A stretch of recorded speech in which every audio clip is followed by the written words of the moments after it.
You are listening to the Bitter Medicine Podcast on KWAZ Radio.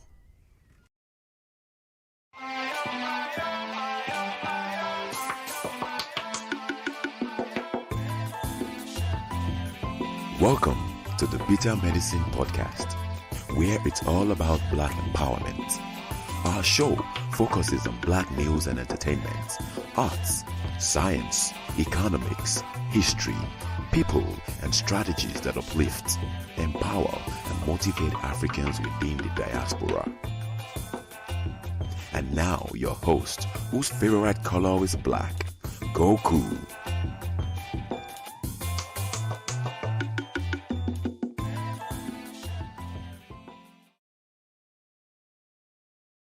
Welcome back to the Bitter Medicine Podcast. I'm your host, Goku, here again with another episode of the show. I want to thank you guys right now, those of you who are here live with me in the chat, and those of you listening to the playback. Let me start off with that. Before we get into this review of the book Nationbuilding, which I hope you guys were taking notes during the 12 weeks that we read this book. Before we get into the review, I want to remind you guys that this show is part of a podcast network, a growing podcast network at that, called KWAZ Radio. There are other shows on the network you are invited to tune into. This is D Webb with the Harsh Reality Podcast, asking you to tune in where we tackle the news of the day that affects our community, only on KWAZ Radio. Peace, family. This is Oni, inviting you to listen to the Pro-Black Perspective, where Black problems are addressed with Black solutions. Greetings, fam. Tune in to The Learning Curve with me, the Revolutionary Matron on KWAZ Radio. You are listening to the Bitter Medicine Podcast on KWAZ Radio. Yes, indeed. Make sure you guys are tuned in to all of those shows on KWAZ Radio.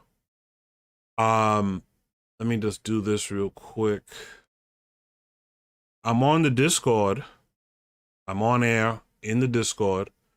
If you're listening and you want to hop on the show, just hop in the on-air channel on the live show, and we can hear your comments, theories, etc.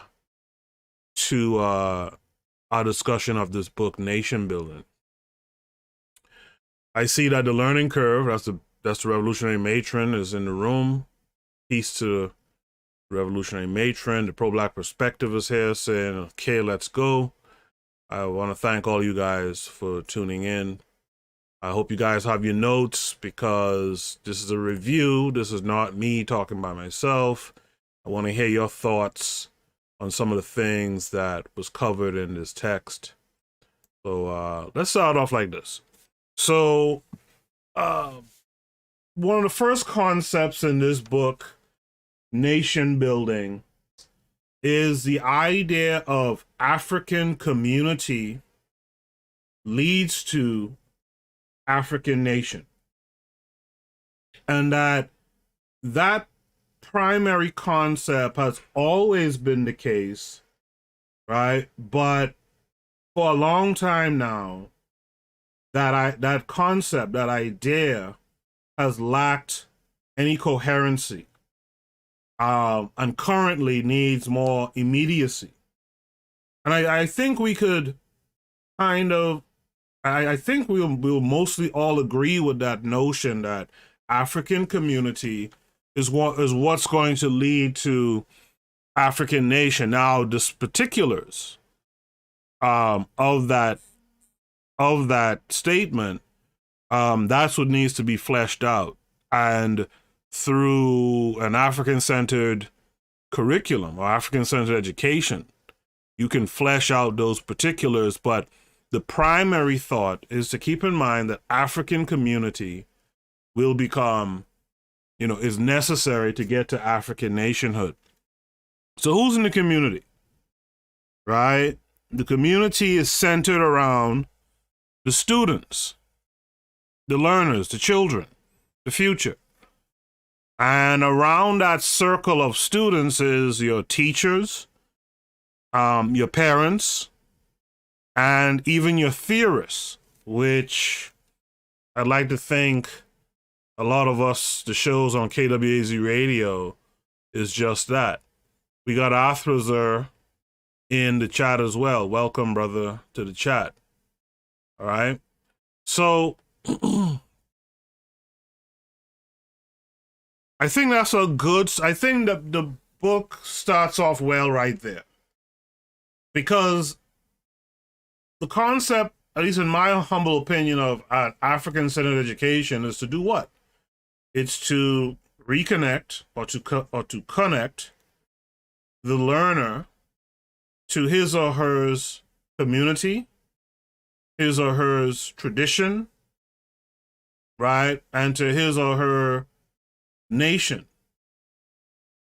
Okay? So I think that's a good start to it, but I think the author, Akoto, is correct.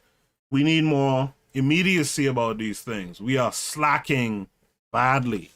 Type 1 if you agree with that first point, and if you want to add a point in the chat, if you're live with me, I'll definitely read your comments live on the air. But I think that's a good foundation to start off the conversation. All right, KW Don 7 is here saying Sawubona, peace to you, KW Don 7. The next point that I thought stood out inside the reading is the idea that your education, that your curriculum, if it's going to be African-centered, needs to center around culture, history, and spirituality. Culture, history, and spirituality. For you guys who are listening to me live right now, do you think that's the trinity of a African-centered curriculum? That it should be around culture, history, and spirituality? Do you think that's all that's required? Right? That's my first question to the crew. I know there's a bit of a delay, so I'll look out for you guys to answer that question. Right?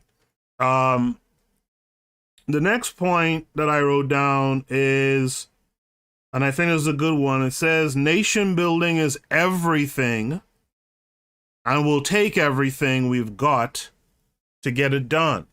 Like Dr. John Henry Clark once said, if it ain't about nation building, it ain't about nothing.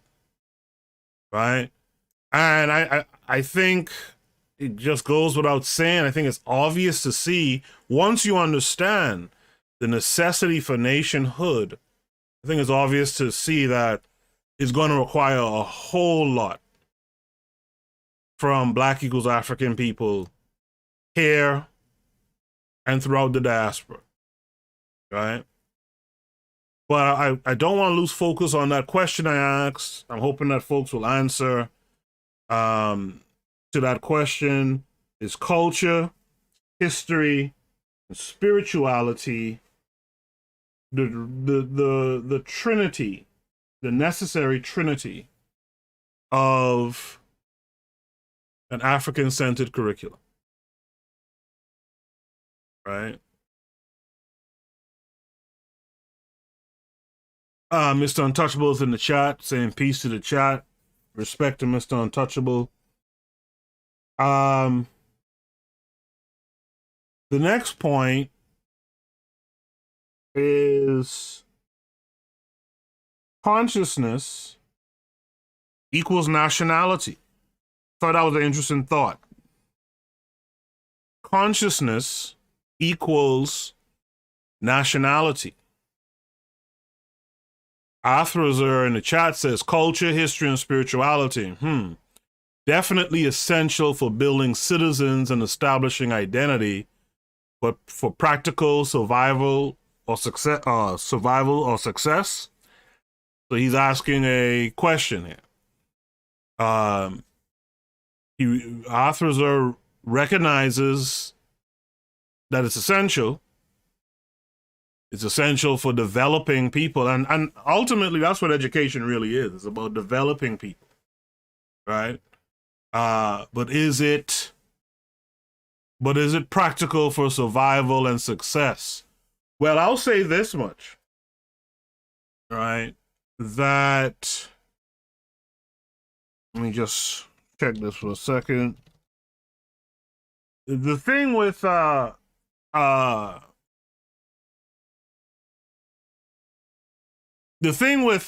colonialism, right, which is been the biggest interruption of our history, is that other people's culture was forced upon us, and so when you think about it in that sense, culture is important to survival. Is it the most important thing? That's another conversation. Mr. Untouchable says, no, it's not enough. You need additional things like science, health, technology, etc., and every other area of human activities, law, and such. So the different subject areas. So I think we have to understand it as like domains. And under the domain of culture, you will have these other areas that Mr. Untouchable mentioned: science, health, technology, law, and all that. That's under culture, right? Arthur said, I think those three things need to be infused in all of the practical subjects: farming, home building, STEM. So again, the things that you guys are listing, and I agree with, but though a lot of those things you guys are listing are actually a part of the culture. Right? See, one of the things we've lost as Black folks, I find, is that we think, and I can say this coming from the Caribbean, we think that having a nice time and, music and dancing, and that's culture. But culture, it's much, much bigger than that. And so I think the subject matters that you guys are talking about fall underneath there. In fact, if you look it up, one of the definitions of culture is the arts and other manifestations of human intellectual achievement regarded collectively.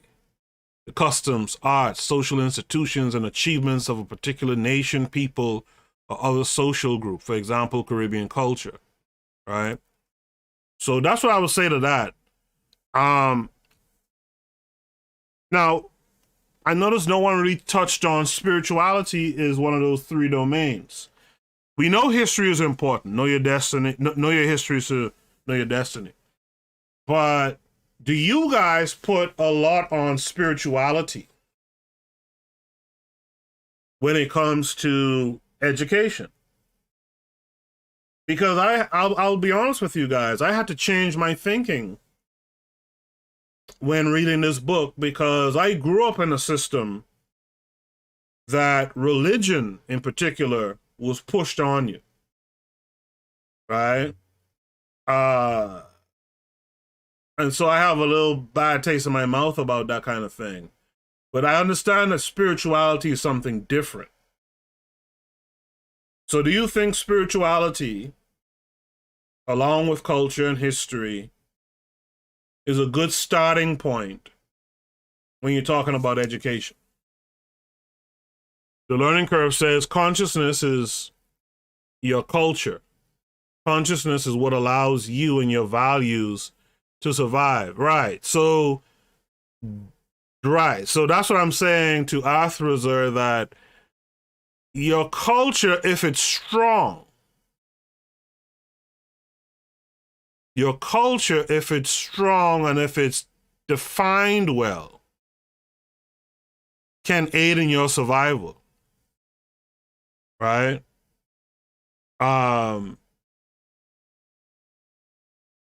Right? Your culture can aid in your survival if it's strong. Remember, this Euro wasn't able to come into the continent and just push their culture verbally on you. They use tactics, and we're going to talk a little bit more about that later. Mr. Untouchable says spirituality is important, but it has to be grounded in reality. I can agree with that. The learning curve says you should embrace spirituality and death as part of the educational system. Arthur says, definitely, regarding education, if the children don't know they are divine, that's the starting point for them having a long horizon, an eternal horizon, rather than settling for short-term trinkets. That's well said. I like that. And I like what the matron said before that too, is that, and Mr. Untouchable. So kudos to all of you guys. I liked exactly what you guys had to say. Right, Mr. Untouchable, spirituality is important, but it has to be grounded in a reality. I like that. The idea that you teach young learners that death is not the end necessarily. Right? That's something others have kind of pushed on you, that death here is the end here, but our spiritual system says that we live on and move up to the ancestor realm. Arthur says, no doubt it can aid in your survival, but it's not going to get designing software. So I think he's talking about culture. But what I'll say is this: if you look at the Asians, right, they have a culture that aids in them being better at mathematics, etc. Right? You have to design your culture. And this is one of the things that I will say about Black equals African people. The days of just, what's the word I'm trying to find? The days of just letting things fall where they are, and no, you have to purposefully design your culture, right? Those Asians had to change their culture at a certain point, right, and build an education around that culture that allows them to be these tech leaders in the world now. We got to do something similar. The Harsh Reality Podcast is here. He says atheists, I think that's D Webb, says atheists are the largest growing group as far as religion, spiritual systems. Would you say the culture is in a worse or better place now or previous generations? I'll tell you something. If you're talking about Black culture in particular, I'll say that the divesting from these Abrahamic religion. Now, whether that be divesting to atheism, I'm not sure if that's the case, or if it's just divesting to something more spiritually sound, more grounded. I do believe that's actually helping us. And I think that will ultimately help us down the road. The learning curve says, absolutely, your consciousness as culture will push you to innovate for your continued survival. I agree. Bobby E. Wright is here. Bobby E. Wright says African spirituality is definitely important for building our cultural cohesion. I like that. The learning curve says Quakers are not all religious. Quakerism is a cultural preference that allows for consciousness survivability. All right. So I'm going to go, and again, if you guys have notes and you've been writing notes, put those in the chat. We'll talk about that stuff as well. I want to move on to my next note that I had jotted down, which is the African Holocaust. The African Holocaust should result, right? The fact that there was an African Holocaust, that should result in cultural resistance. In other words, the African in America should never equate themselves as being American, right? The Holocaust itself, that was carried out on African folks, kidnapped, brought to America, and we're going to talk more about that in a second. that alone should make you never want to be American. That alone should create or foster a sense of cultural resistance. What says you guys to that notion, right? And as the author Akoto mentions, he says, while the African presence in America is fundamental to the status of America as a nation, you have to remember that it wasn't voluntary. See, when you talk about these hashtag groups of Africans in America, when you start saying things like, we built this shit and all this type of stuff, you are making it seem like you did that voluntarily, like your ancestors intended to build this thing. Right?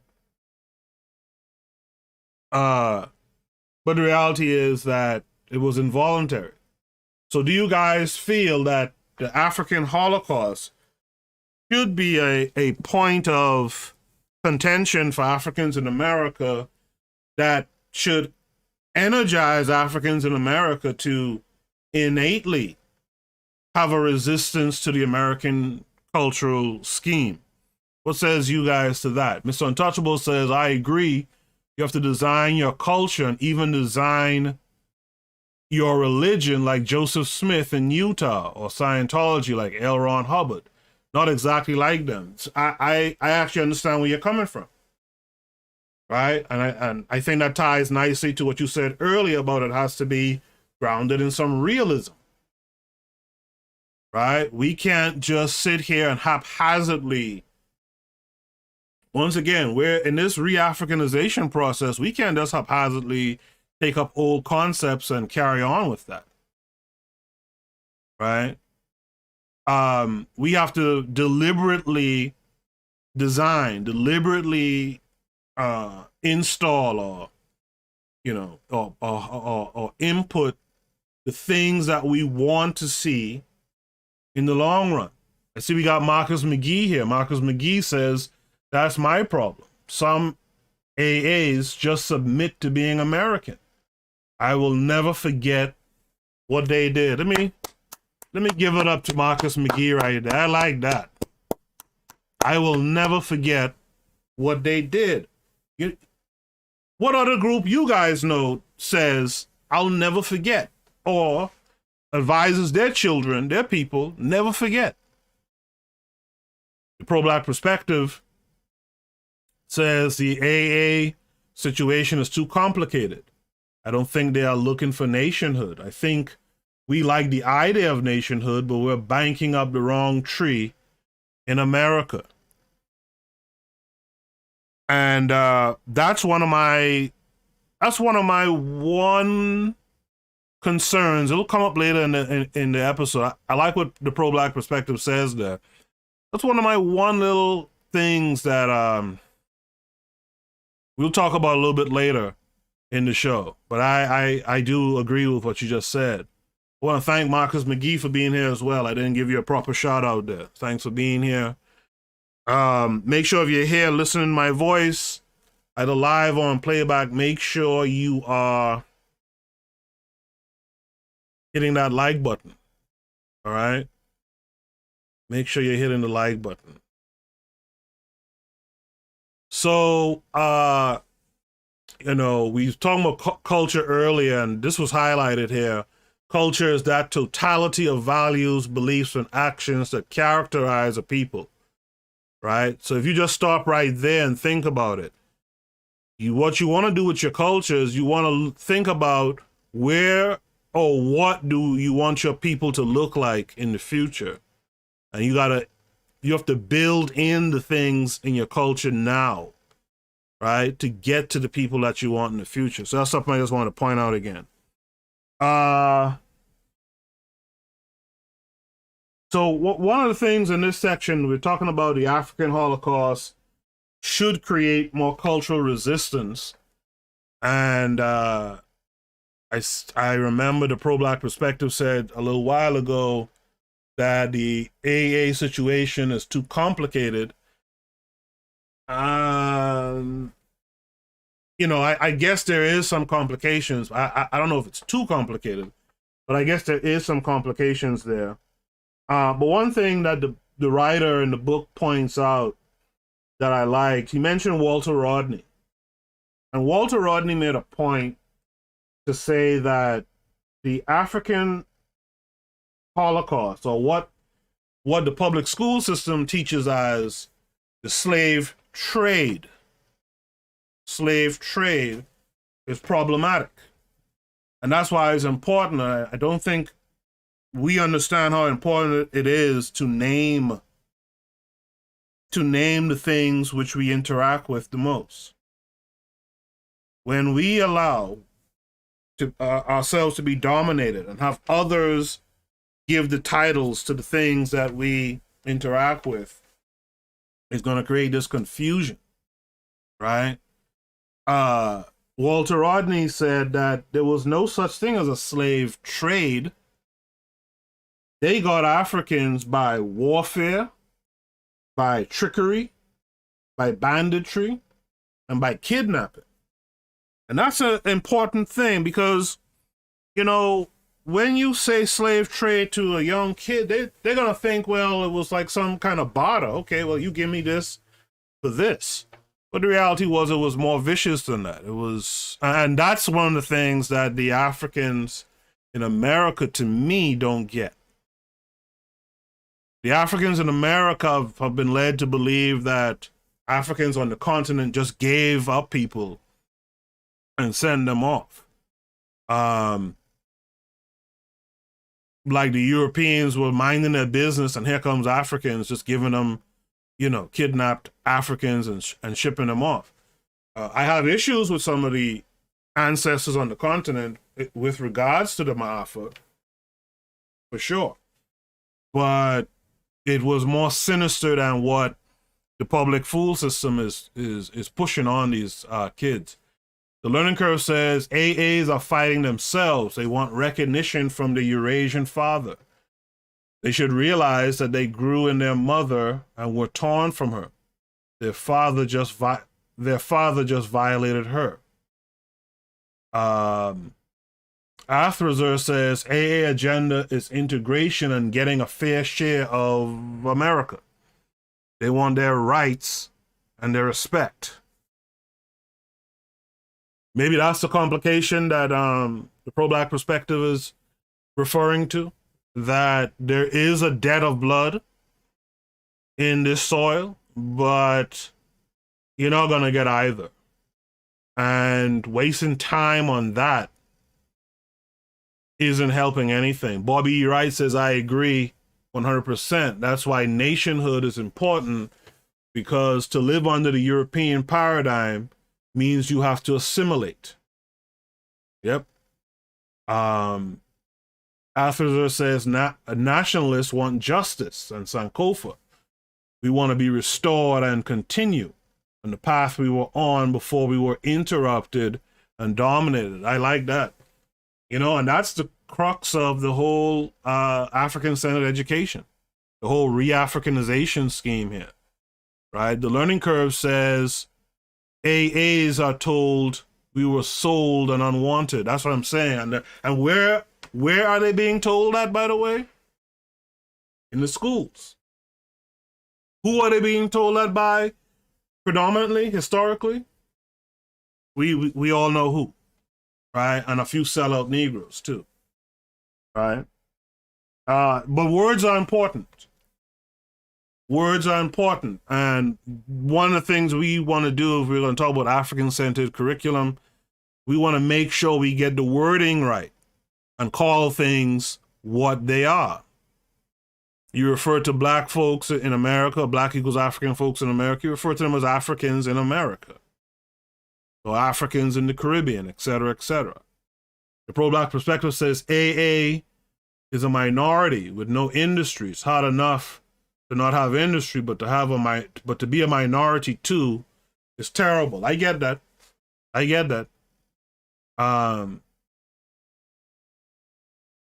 The learning curve says continentals want anything but the legacy of slavery. All right, Matron, expand on that thought a little bit while I go to the other points here. Just the last point about that African Holocaust should equal cultural resistance. The author Akoto makes a point to say that the public education takes away memory. It replaces your memory. Why would you want to indulge in or engage in a system once you know better? You know, when I was reading this book, a lot of times I was thinking about that movie, The Matrix. And I was thinking about how, like, once you've been unplugged, it's hard to go back. For you to be able to go back, like that one guy in the film, in the first film, for him to go back and be plugged in, they had to, like, wipe his memory. You know, and it's the same thing with us. Once you've, you know, amongst conscious Africans, once you have been unplugged, it's hard to go back. In fact, it's pretty much impossible to go back. But to send your kids back into that system without giving them some knowledge of self, at least to offset, at the very least, to offset, is unimaginable to me. How can you go back? Marcus McGee says America shuts down the critical thinking, and finding out accurate history here is daunting. So I think the key thing that Marcus McGee said is finding accurate history here is daunting. Here is daunting. And I think that's the thing that needs to change, right? Let me move on in my notes. Authors I mentioned earlier about integration, and the author in this book says that integration means a loss of race consciousness. How many of you agree with that? If you agree with that, if you agree with the idea that integration equals a loss of race consciousness, then my follow-up question is, what was MLK and largely the civil rights movement doing? What were they really doing? Azuliism is here, y'all. Y'all say what's up to Azuliism. He says, we were here first. We are the Olmecs. We are prisoners of war. African American to me means we own both. Good luck with that. The learning curve says, when we talk to people from the continent, they say we were never slaves. They think they are different because they do not see colonization as slavery, and many look down on us in the Americas. Okay, now I got you. Arthur says, if we don't build a viable alternative, they'll have nothing else but to go back. And that's the problem. You know how insane it is to know better, but not do better? Arthur, I agree with that 100%. That's the insanity I'm trying to get to, right? You know how insane it is for us to know better. However many of us there are here today. How many people will listen to this in the playback later on? You know how insane it is for us to know better and we ain't doing better? You know how insane it is for us to watch school buses packed with children every day, herding those kids, herding them into, like cattle, into these schools? Like, it's wild. It's wild. You know? And we have some major hurdles, and we're going to talk about some of those points in a second. But again, I want to ask that question before I move to the next point. The author suggests that integration equals a loss of race consciousness, and you could definitely see the truth in that statement. Right? When folks start to push up themselves around these other people, they lose the concept of being African again. We talked about it when Deontay Wilder was about to fight Tyson Fury. Wilder he's cool and all. He talks about his ancestors and stuff, but if he was really in a time where he had to be primo race conscious, he wouldn't have gotten beaten in that last fight, in my opinion. Not because he didn't know how to box anyway, but that's a different story for another time, right? The learning curve says Africa is the whole planet. I want my planet back, black man. And you need to start from the heart, Mama Africa, right? Let me go to the next point here because I have a few points. Like I said, if you guys were taking notes during the readings, post your points as well. We'll discuss it. We'll acknowledge it and discuss it as much as we can. The next point I have here is that, and I like this a lot too, this goes back to, I think, Mr. Untouchable talked about realism or reality, or as I added, grounding. When I was growing up, I used to hear all the time talk about, yeah, we was kings and queens in Africa. And I remember saying to an older person, since, as I was a kid, I remember saying, so you mean to tell me everyone was a king and a queen? This author makes the point, and is a good one, because again, we got to start explaining nuance. We do a bad job with nuance as a people, right? We do a bad job with nuance. We got to explain to these kids that we had some losers, we had some sellouts, right? And all negative things in between on the continent. It wasn't just a bunch of black angels running around. Real talk. Right? The next point I put down is that, and I think this is a part of the nuance that Oni was talking about earlier, is this idea of a triple heritage. Right? So it's a double or triple in America. It's probably quadruple in America, because in America, there's Africans who think they're American, there's Africans who think they're Christian, and there's Africans who think they are Arabs, right? These Islamized Africans. And there's Africans who think they're Americans. So that's the four, right? I think I got that right.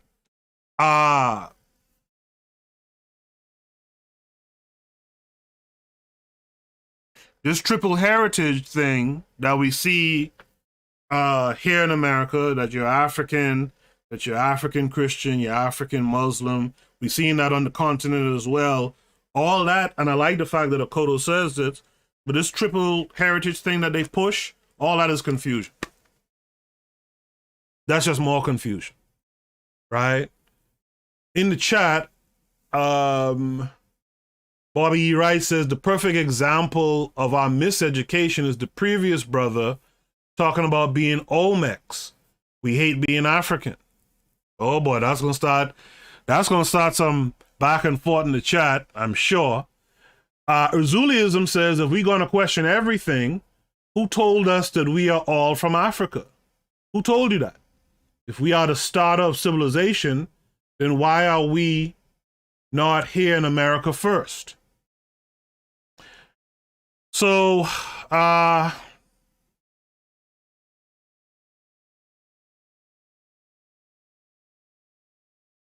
as this book talks about later on, part of the re-Africanization process is to teach the learner that we are the first people, right? A part of the African, what's that Darwin book again? That we are the first people. I don't think that folks will deny that they're probably, and likely were Africans who came to the Americas, because according to even this opponent that we have, when they spoke to natives in the Caribbean and whatnot, those natives, the Amerindians, they spoke of African people, right? I don't think that's in dispute, but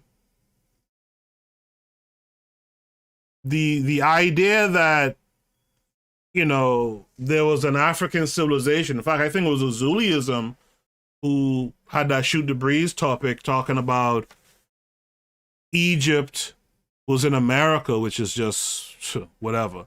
But, you know, I don't think people will deny you that Africans probably had some interactions in the Americas, but we didn't set up no kingdoms out here. You know what I mean? So it wasn't like it was our shit that they came and took and enslaved us. And by the way, I wouldn't like to hear that story anyway. You mean to tell me we were in the continent and dominated? You mean to tell me we came to the Americas and were the first people and we got dominated here too? And by the way, Native Americans fought for the right to keep black folks, African folks, enslaved, right? Arthur says the lie of America is that race doesn't matter. They want us, who have suffered the most, to believe this lie. Yeah, that's a part of the confusion. The whole thing out here is confusion, man. That's what the whole education system is. To confuse you. Everything that they do here in the States is to confuse black equals African people. Right? Mr. Untouchable says you lose consciousness by a degree the more, quote unquote, fully integrated you become. By the time you're putting on that judge robe or religious priest color, you are completely in the sunken place. Yeah, absolutely. The learning curve says we were betrayed because we allowed our enemies of the state to leave. We need to address this differently. We were betrayed because we allowed our enemies of the state to leave. We need to address this differently. I'm not certain what that means. KW Don 7 says, we was kings talk is feel-good rhetoric, much like we built America. Pro-Black Perspective says, talking about that blacks, you know, Africans was in America first stuff, I guess. Mr. Untouchable says, origin of the species, I think, Charles Darwin, yeah. KW Don 7 says, my mirror says I'm from Africa. Ooh, I like that. Put that on a t-shirt, Underdog. My mirror says I'm African. I like that. I like that. The learning curve says we are in a fight for consciousness. We have not learned how to re-Africanize them after the cave. Something happened in the cave. The pro-black perspective says, yeah, we may have traded, but those aren't our direct ancestors. Those people may have died off. Yes, I agree. Marcus McGee says lies and deception. Marcus McGee, that right there, lies and deception, all that is a part of war. Arthur says, I don't have time for people who say we are all Africans or that we were here before Columbus and all that. That's that. If that's what you think, that's fine. I'm talking about the diaspora and the continent. And you know what, Arthur? Ultimately, I agree with that. Ultimately, even if Africans were here, like the pro-black perspective says, yeah, maybe we were here and traded and some folks was here and set up some encampments or, you know, some camps and stuff like that. Ultimately, that's not really what we're talking about here. Ultimately, that's not what we're really talking about here. We are talking about our ancestors who were tricked, warred upon, kidnapped, etc., who were brought to this so-called West to do these people's bidding. Free labor. That's ultimately what we're talking about, to be honest. And for those who want to stick to the, you know, no shade to Azulius, I'm talking really about those Africans in America who don't want to be anything African. You know, let it be. You know what I mean? Just let them run with that. But we talking about folks who want to be African. Like Arthur just said, it's a waste of time. Who don't want to be African or want to be Amerindian? Go ahead and be Amerindian and see what they tell you and see how they treat you. Right? The next point that I have here, part of that point about the triple heritage equals confusion. Instead of being African and Christian, African and Arab and all this old shit, we need to replace that with Kemet and the other ancient kingdoms of Africa. Right? There's this book, When We Ruled. Great book. Great book. Mr. Untouchable says, charge them to the game. I agree. The pro-black perspective says, I'm Amerindian, F you. Right? Erzulism says, you lost everything. You lost in Africa and you lost in America and in the Caribbean. We lost everywhere. We are a big pile of L's. Yeah, we are a big pile of L's for now. But if you continue that mindset of we just a big pile of L's and you don't do nothing to turn L's into W's, that's more problematic than anything, right? Like the learning curve just said, take them L's and learn how to win. Let me tell you something. Every day on sports, radio, sports, television, there's a talk about Michael Jordan, LeBron James, blah, blah, blah. You know what's the thing that no one talks about? Well, only real ones we talk about with Michael Jordan. Michael Jordan in the 80s couldn't win a goddamn thing. People talk about he was 6-0 in the finals. He couldn't win shit before he reached his first finals. Understand that. And he beat an aging Lakers team, right? What I'm trying to get at is the beatdowns he took from Detroit in those first couple of years in the playoffs, those L's, he turned that shit into wins. Okay? There's a process to this. And we're going to talk about that process in just a little bit. Mr. Untouchable says, Uzuli, keep that same energy for Saturday night. You know what's what? Saturday night, shoot the breeze. I want to see all y'all in the house for Saturday night, shoot the breeze, right? I think we be having a good time for Saturday night, shoot the breeze, right?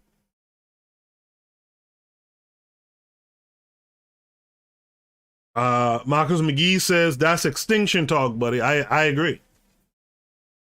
I agree. That's extinction talk. Bobby Rice says, I think the author of When We Rule was Robin Walker from the UK. Yeah, Robin Walker, When We Ruled. He's from the UK. I actually watched his lecture on YouTube. The Learning Curve says, I'm still a Detroit Lions fan. They've been losing forever. But once you win, you develop a system of winning. Right? Mr. Untouchable says, did we take an L in 1804 Haiti? Woo! That ain't looking good. To tell a Haitian, or to ask a Haitian, did we take an L in 1804? Urzuli, you make sure you be there for Saturday night, shoot the breeze. Mr. Untouchable, I'm sure you'll be there as well. All right, let me move on to my next point that I wrote down. So, in the book, there's a section in the book where, as I mentioned a few minutes ago, there's a reminder that we are the first people. And that's something we want to get through to our learners, right? The next point was Fanon, or Fanon. I say Fanon, but I think it's actually Fanon. Fanon, Azuliism, you're not going to throw me off, but the Lakers were old in 91. Magic was 32. Worthy was older than that. right? They were old. And they were banged up. Trust me, I'm a big Lakers fan back in the day. Plus Magic was sick too, by the way. People don't talk about that. The HIV thing came out the year after, but Magic was sick in the finals. You could look back and see he's not well, right? But that's a topic for another day. Fanon was wrong. Fanon pushes this idea that the European invasion was a good thing for Africans because it separated the African from the African fantasy, right? It separated the African from the African fantasy, but that's nonsense. That's like when those folks from the continent was on the Matron show and said that colonization was good because it gave us technology, right? It wasn't good. So I just wanted to point that out. The Harsh Reality Podcast says, I got you, Zuli. Nowhere on the globe have our people not been subject to an ass kicking. Don't think the West should be singled out. I'll bring out my gloves for Saturday night. Absolutely, come through. The next point I wrote down is this idea of so-called white success. I thought this was a good point too. You have to put that in quotations, right? White success. What was the components of this so-called white success that they then use to make us feel or seem inferior? Was the first thing was they, coming out of that Dark Ages into that Renaissance, they got their hands on new technology. Only to say was on Shoot the Breeze some time back, and he broke that down pretty well too, which I had forgotten. But he broke it down that these guys, once they beat the Moors, they were able to get the technology that the Moors left laying around. Plus, they were schooled by the Moors as well. So with this new technology, they struck out across the ocean, and now they came across, into the West with all this land now, right? Because the thing we don't talk about is not it's not like America had all these Indians like that, right?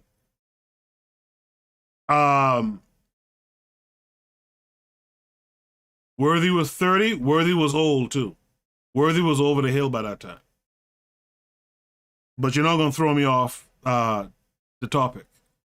The other thing that they got was, when you talk about this white success, was these folks were not a moral people. Look at what they did to the Amerindian when they got across here, right? Look what they did. Every time I think about that picture with all the buffaloes stacked up, like, look what they did. So this so-called white success is something that our learners need to understand is false. Or at least, if you don't want to call it false, at least it needs to be pointed out what it really is. Right? My next point. So, do you guys have any objections to any of those points? Make sure to put it in the chat. I'll read it off. Erzuliism is trying to throw off the conversation by talking about Worthy and the 91 Lakers. Bring that energy to Shoot the Breeze. We'll break it down. So I like this next point, this next bullet point. As we get, and I know I'm not moving the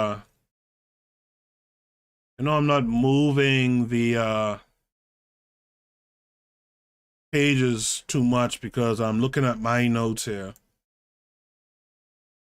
But let me see if I find it. Yeah, so in this section over here, where Job identified 4 types of state structures. You guys let me know if these state structures resonate with you. But Job identified the African type of state structure, which operates under collectivism. You know, I am we, or I am because I am because you are. He said that's the African type of state that he identified. The next one he identified was the Ashanti Resistance.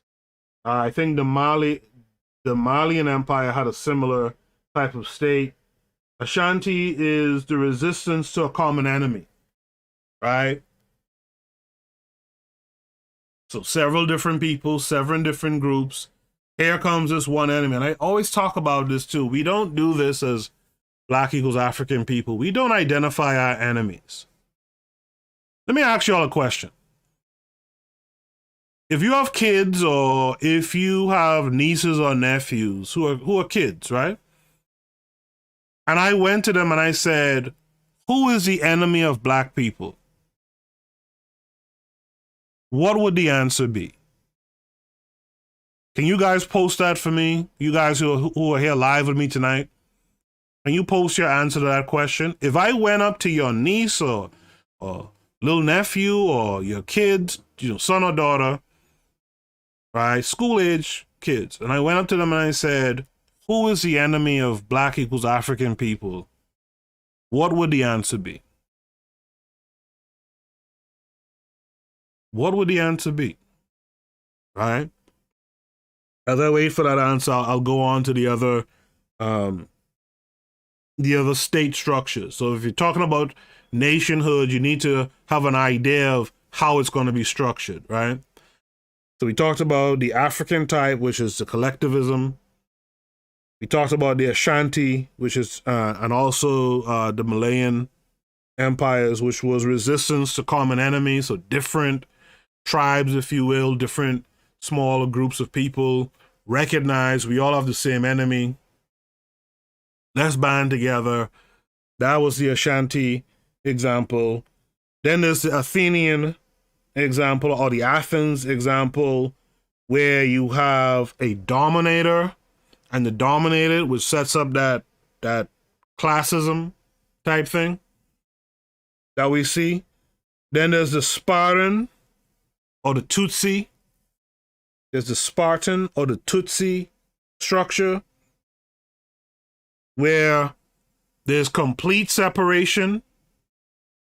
Well, first there's domination and complete separation. Remember the Hutsi-Tutsi type thing, right? So again, you got to be thinking about which one of these things do you want, right? I think most Africans in America kind of want the latter two as opposed to the former two.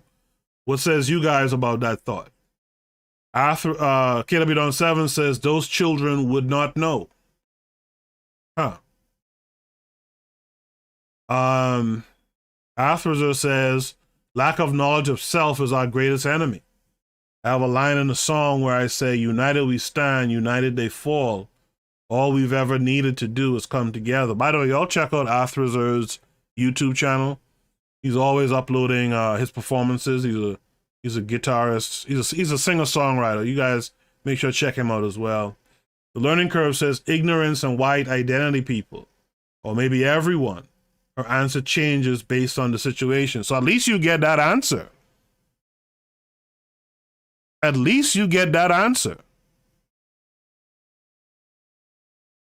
I would wager, if I stopped a yellow school bus tomorrow morning with school children on the way to school, and I walked on that bus and I said, who's the enemy of Black equals African people? I would wager I won't get not one answer like that.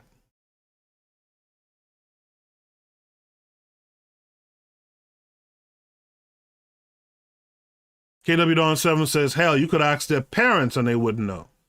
The same can be said about their grandparents. Well, you see, this is what I'm getting at, right? We cannot do this thing that's been done to death, right? We can't do this thing that's been done to death where we just let kids be and let kids find their own way.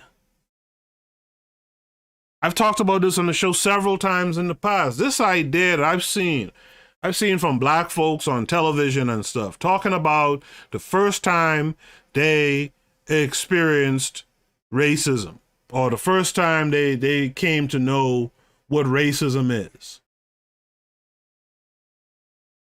Right? And as folks talking about they were 21 and 19 and all this old shit, I'm like, y'all went through the public school system, y'all went through the school, y'all lived in America and you didn't know what racism was until when?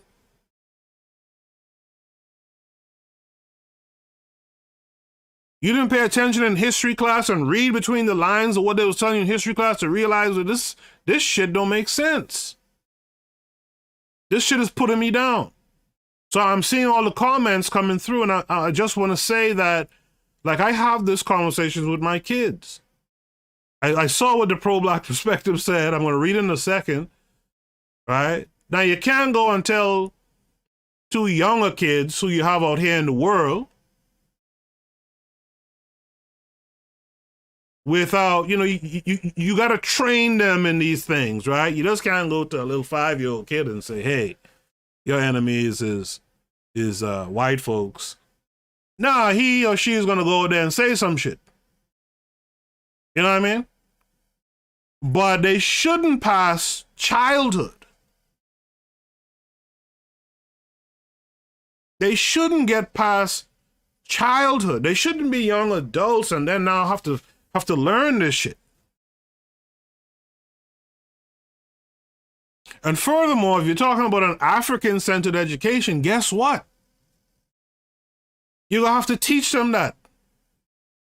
How many of our people have the balls to do that?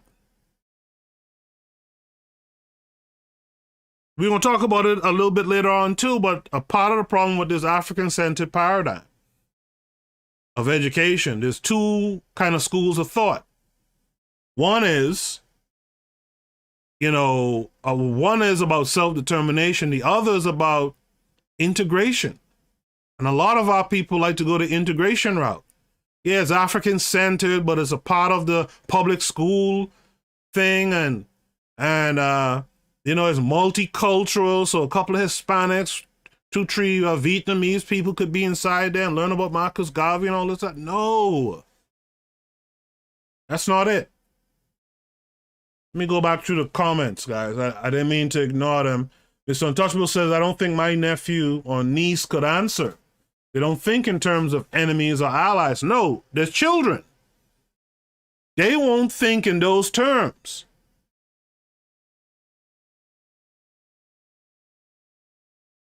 Right? They don't think in those terms innately. They're not going to know that, but we got to teach them that, right? Okay, comments are coming in. Let me scroll back up. Sorry. They don't think in terms of enemies or allies yet. Hell, we as adult black people don't think we have enemies besides the quote-unquote devil. That's amen to that. The pro-black perspective says most kids don't know. Kids be singing the Pledge of Allegiance here. Not my kid, but can't front and say he's conscious of white boys just yet. Well, I've seen your kid. Your kid is too small to get that understanding yet. Let him learn his times table first. You know what I mean? But I'm saying that our children shouldn't be teenagers.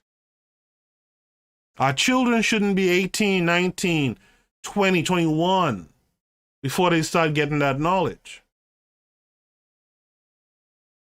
Bobby E. Wright says, in my opinion, the Ubuntu system is the best way for African people, i.e. communal living. Yeah, Bobby, that's what Job calls the African type.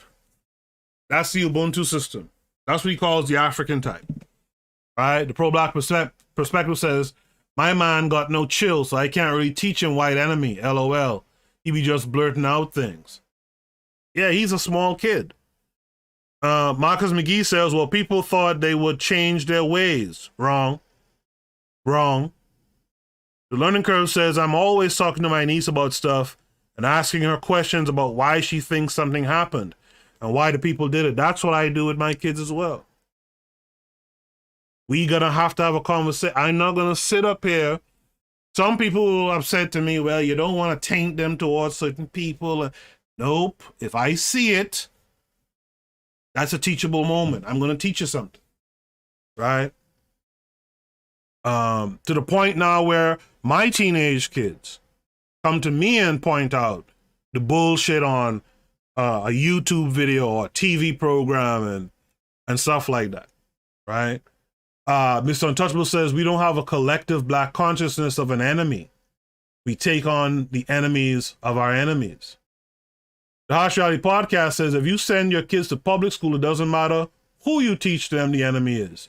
You'll actually look like a hypocrite for sending them faithfully to be raised by their enemy. And that's a part of the thing you want to avoid, that confusion too. Now, I always leave a small margin because I've seen it. I know folks who have this issue. They don't have the choice but to send them out to these schools. So I've seen it. And this is why I'm so hell-bent on trying to come up with reading lists and home curricula for our kids, right? I read a paper maybe a month ago. I think the matron was there, Mr. Untouchable was there. It was a John Henrik Clark paper that basically was like a curriculum. So, immediately I had to print that stuff out and distribute. And that's what I hope everyone else does too. Author says, teach them who they are. That's the priority. I learned that bankers didn't look at different counterfeits in order to learn how to identify false bills. They study the authentic. I say do both. I don't want us to be running away from identifying who your enemy is. Yes, teach them who they are. Absolutely. This is what the whole Afrikan Centered curriculum is for. Teach them who they are. But don't teach them who they are in some vacuum that they don't understand who it is they got to face. Mr. Untouchable says, remember when Muhammad Ali said, no Vietnamese ever called me a nigga? He knew who his enemy was. This is what I'm talking about. And the sad thing is, I think if you even have African-centered schools and you start teaching that stuff, I think a lot of black folks will pull their children from the school. The Learning Curve says the entire system teaches them in terms of friends and frenemies. This is in the TV programming from before they were born. The Pro-Black Perspective says, I can say my kid is bothering me daily to go back to Ghana. You better start making money, though, because that shit is expensive. Well, I appreciate your kid already. Right? I like where his head is at. Right? The Pro-Black Perspective says the Harsh Reality Podcast is speaking facts. And then he says, yeah, homeschooling is hard, LOL. It's hard, and also, honestly, if you don't have the means for someone to be home, to teach a kid, if you don't have some cooperative in your community, which is what we all should be striving to organize, where we can have a few people, men and women, stay home and raise, and not raise, but teach these kids, right? But they could still have a roof over their heads, a hot meal, and clothing and whatnot. That's what we got to be working towards. But not everyone has that ability. Bobby Wright says the irony is other groups tell their children to stay away from African kids in America. Only we teach that love everybody jive. That love everybody thing you just talked about, Bobby Wright? Tune into the Shoot the Breeze this Saturday. We're going to talk about, there was something recently, a black woman said, black love, what did she say again? Black love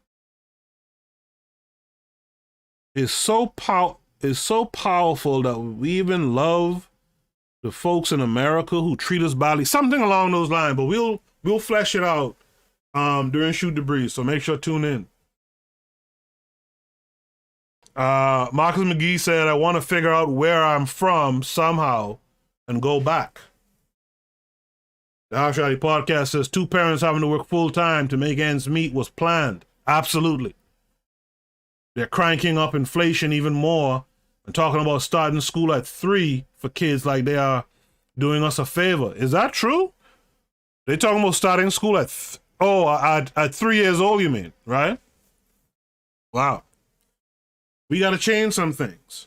Let me go back to the points that I wrote down. So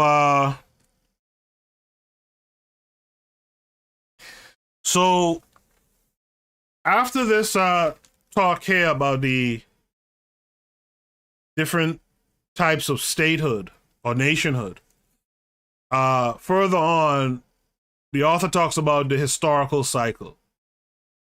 And I think this is pretty important too. And by the way, if there's anything you guys hear that doesn't resonate with you, by all means, post those in the chat. Let's talk about it. But the Pan-African world cycle or history is, we started from a place of order, meaning we were on the continent, we were on the land, we were self-governing, self-controlling ourselves before interactions with these Europeans. We had a period of some decadence, if we're to be honest. And then eventually there was a period of decline. And that's important to note, because you don't just get defeated. You don't be living good, everything's percolating, and then someone comes along and defeats you. Historically, you've been doing good, certain things happen, right? Like it's something like the desert expands or something on the continent. Certain things happen and you end up in decline. And when you're in decline, when you're weak like a sick dog, that's when others come along and defeat you. So the cycle is, we were living in order, then we had a decline. That decline led to our defeat. After that defeat, we live in chaos and confusion. That's where we are right now. We're in chaos and confusion. What we need to do is the work to get us to rebirth. That's the re-Africanization of our learners through Afrikan Centered Curriculum. That will allow us to, as Marcus McGee mentioned earlier, you want to find where you're from so that you can know where to go back to. Well, that rebirth, that re-Africanization is supposed to lead us to a cultural reconstruction. And that cultural reconstruction then takes us back into that new world order. And I'm not talking the Illuminati. I'm talking about back to a place of order again, which is a place of peace, by the way. So if you check this cycle, this Pan-African world cycle, this history lesson, so to speak, and where we are right now in it, we fell from a place of order, a place of, somewhat of peace, right? And we're now in that place of confusion. This is why every day on this Bird app, there's a bunch of bullshit going on.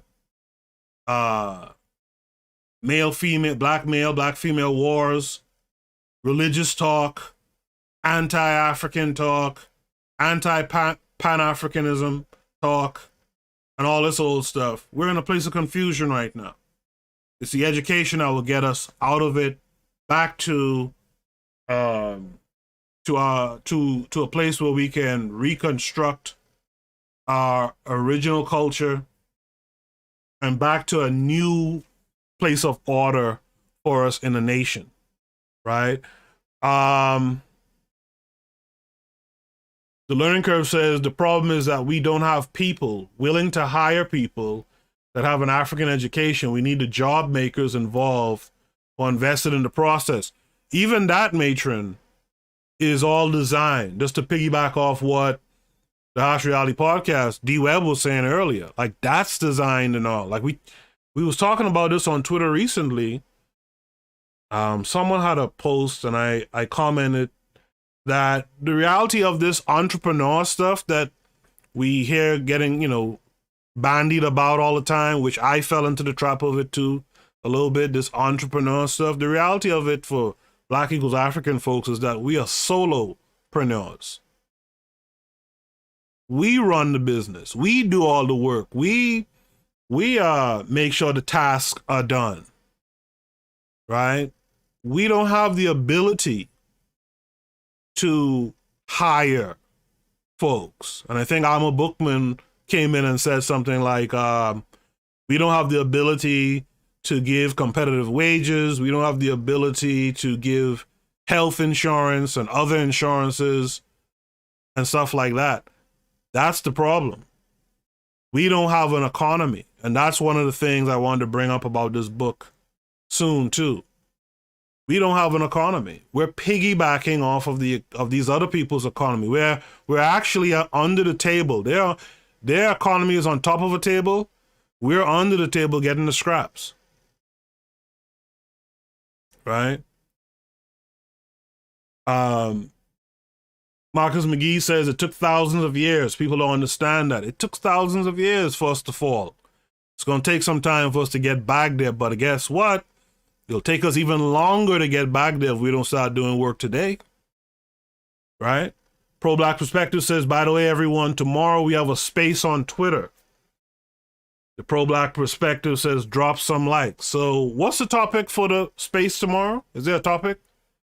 I may have missed some messages earlier today.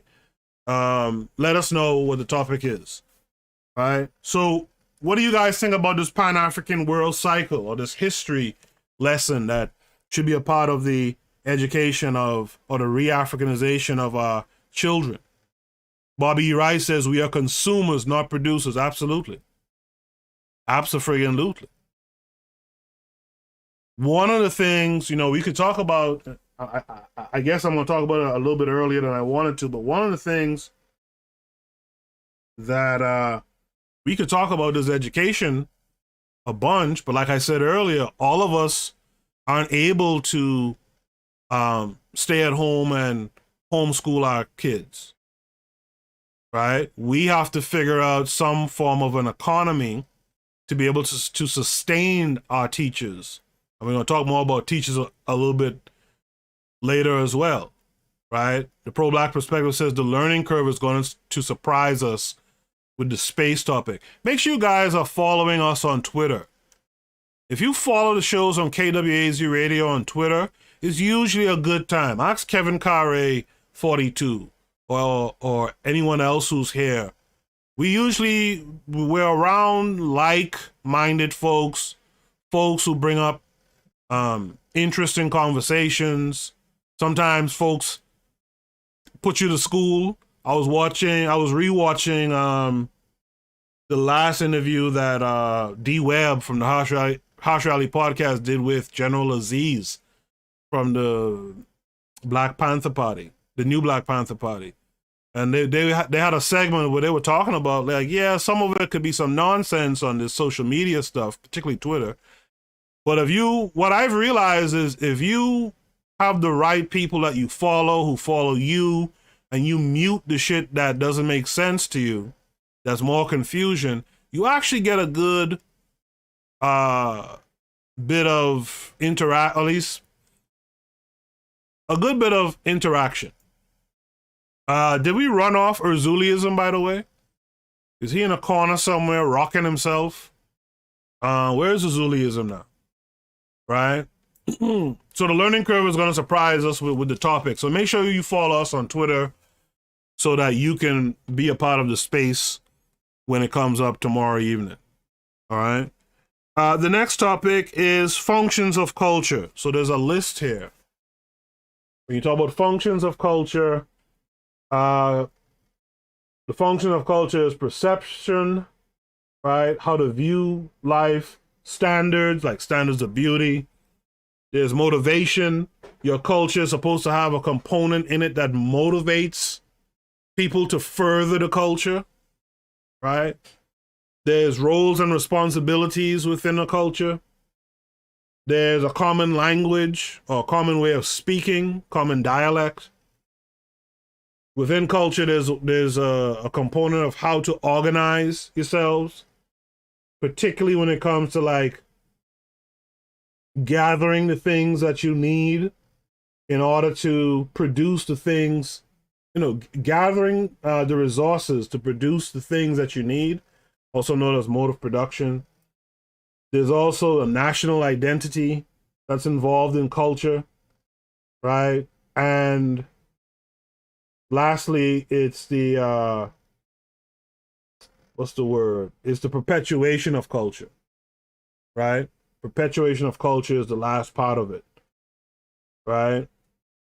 I think that's pretty solid. Do you guys think there's anything missing from that list? Mr. Untouchable says, automation, digitize the curriculum for a course, then market it to spaces interested in the material or subject matter. Pan-African parents may not be able to send their kids, but they can pay for the course. And that's what I'm talking about. We got to figure out, but even that, Mr. Untouchable, you have to have the funds to even purchase the course or to purchase the reading materials or whatever. You know what I mean? And so there's some further considerations that include economy that we have to start seriously thinking about as well. And plus we got to think about economy anyway. If you're talking about nation building, how are you going to run it? How are you going to maintain it? You have to start thinking and practicing, more importantly. You have to start practicing that stuff now too.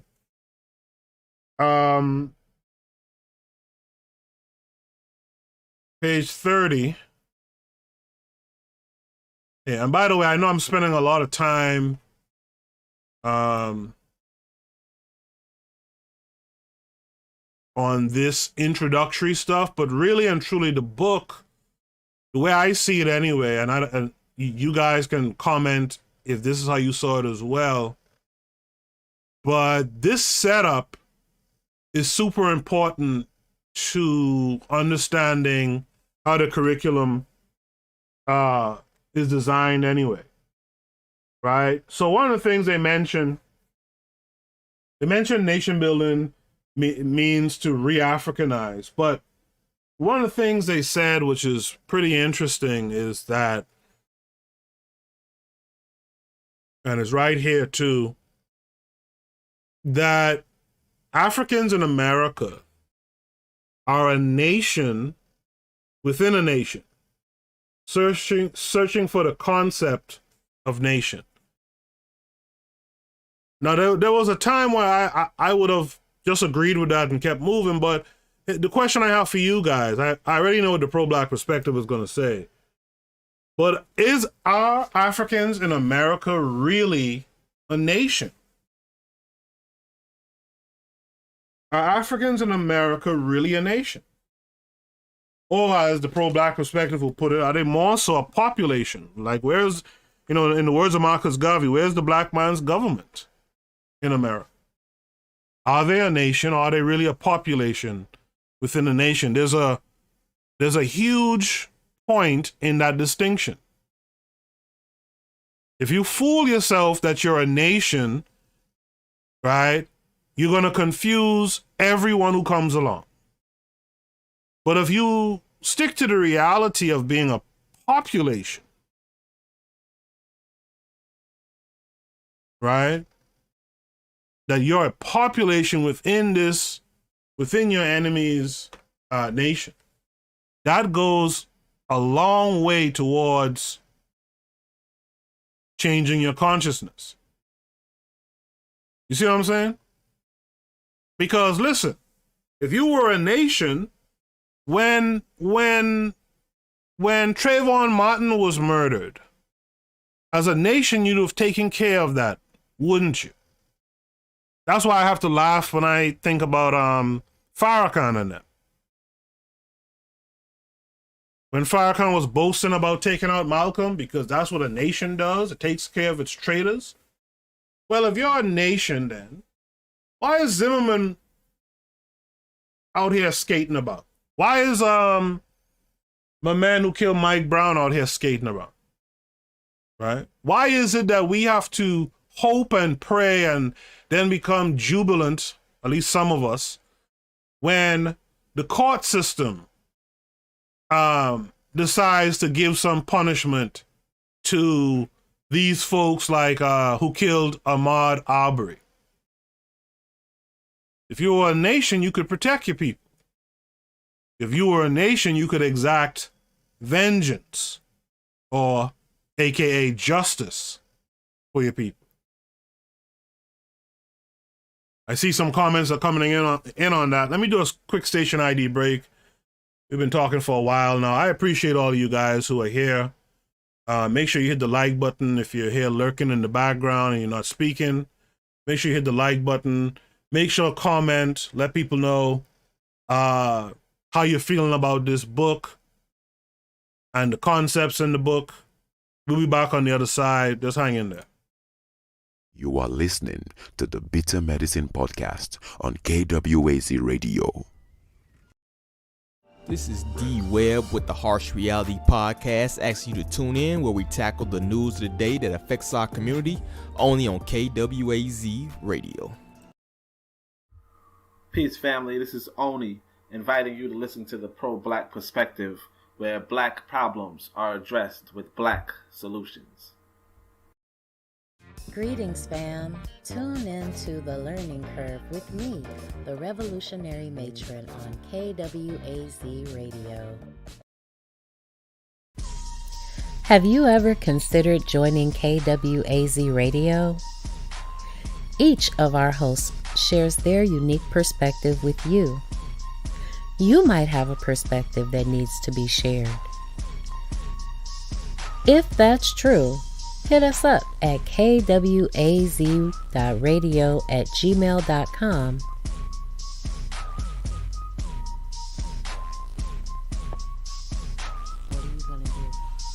What are you gonna do? What you gonna do?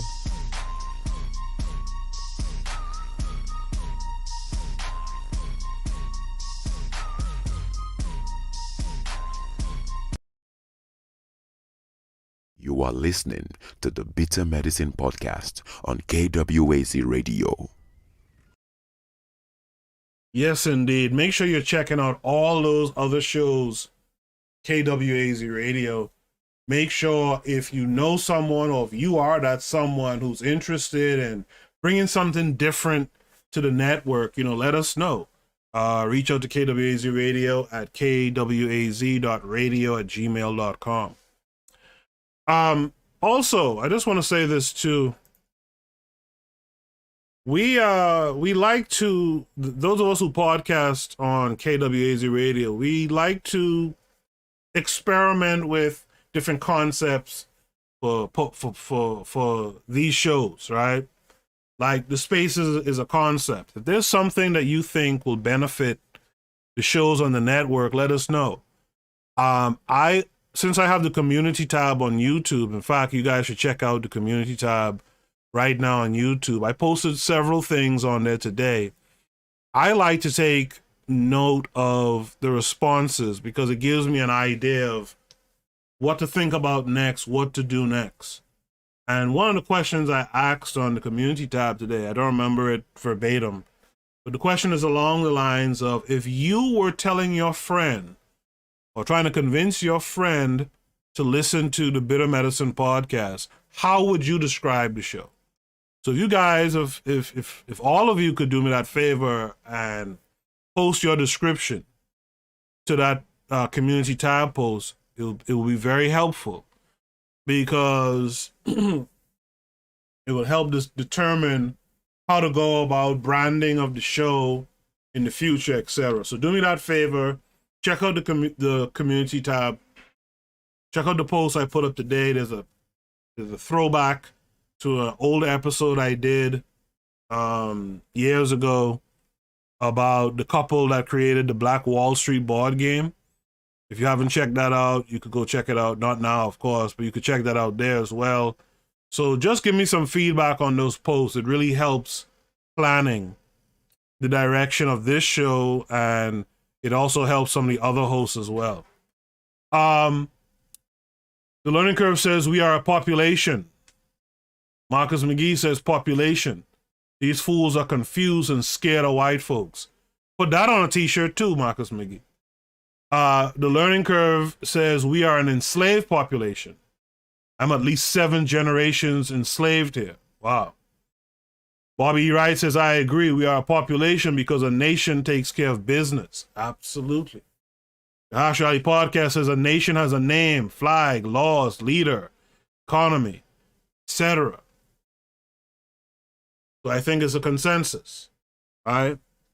That line, since I stopped glossing over this rhetoric of nation within a nation, that line really bothered me. I wanted to see what you guys had to say.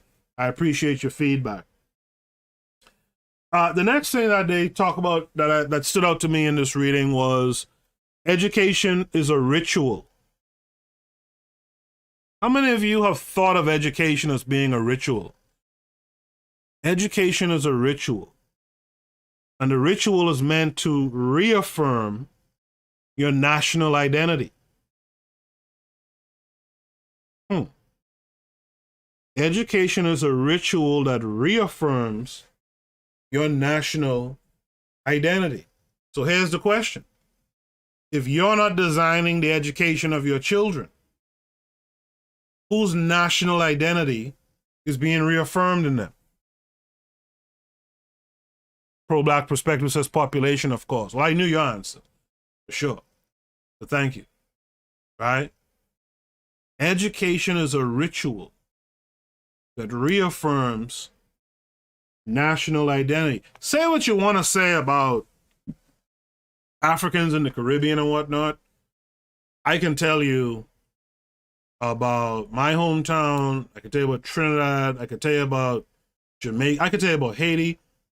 The education does actually reaffirm that those people are those people, so to speak, right? Like, if you go and you talk to most Black folks in the Bahamas, they'll tell you, I think it's a 90% clip or 90-something% clip, will say, we are African, we are of African descent. You go to Jamaica, you'll hear the same thing. Even Trinidad, who has I noticed the pro-Black perspective mentioned this today in a tweet. Trinidad, a lot of people don't realize Trinidad's Black population is not very high. It's only about 30-40% of the population. A lot of their people is white and Indian or Aryan or whatever, right? But the Learning Curve, the Revolutionary Matron says, I agree. Education is a ritual. That's why there are pledges, right? That's why there's all this memorization, like she said, pledges and all this stuff. It's a ritual. You keep repeating this stuff, right? And what you're repeating is supposed to reaffirm what your national identity is. So again, if you're a population within another man's nation, getting educated by this other man in their schools, what are you reaffirming? And then ask yourself, why do we have so much Black equals African people uninterested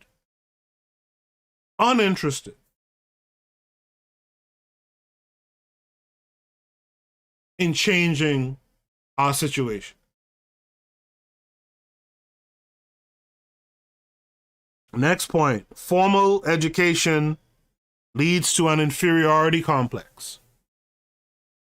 When you go to school, like Carter G. Woodson said, and you learn about the Greeks, the Romans, the Britons, and you never hear about your people, or when you do hear about your people, it's in the context of the Greeks, the Romans, the Britons enslaving them, colonizing them.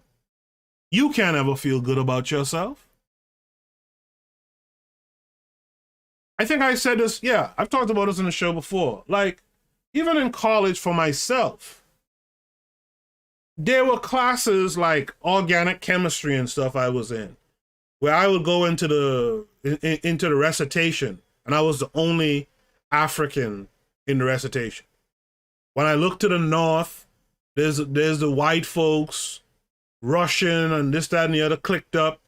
I look to the south, there's some Asian folks clicked up. I look over there, there's some Pakistanis or whatever, and it's me in the center there, right?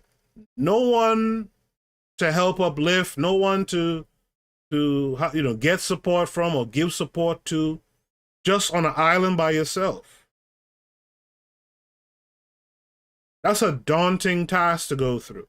How many of you have gone through that before in school, be it the public school or college or what have you? I'm sure Only Taisei probably went through that, because I think he went to a university out in the Midwest or something like that, right?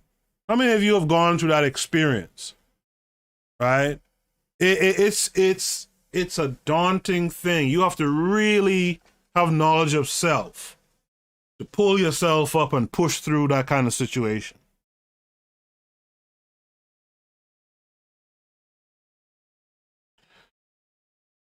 It's important that when we talk about this inferiority complex, one of the things you have to get right in creating a curriculum is you have to get rid of the Arab, Asian, and European mix-ups in our history. Right? Because again, all that's confusion. And all that history is usually told one-sided. I told you all the story about the Briton who said something like, yeah, the British took the guns to India, but we couldn't fool them with those guns.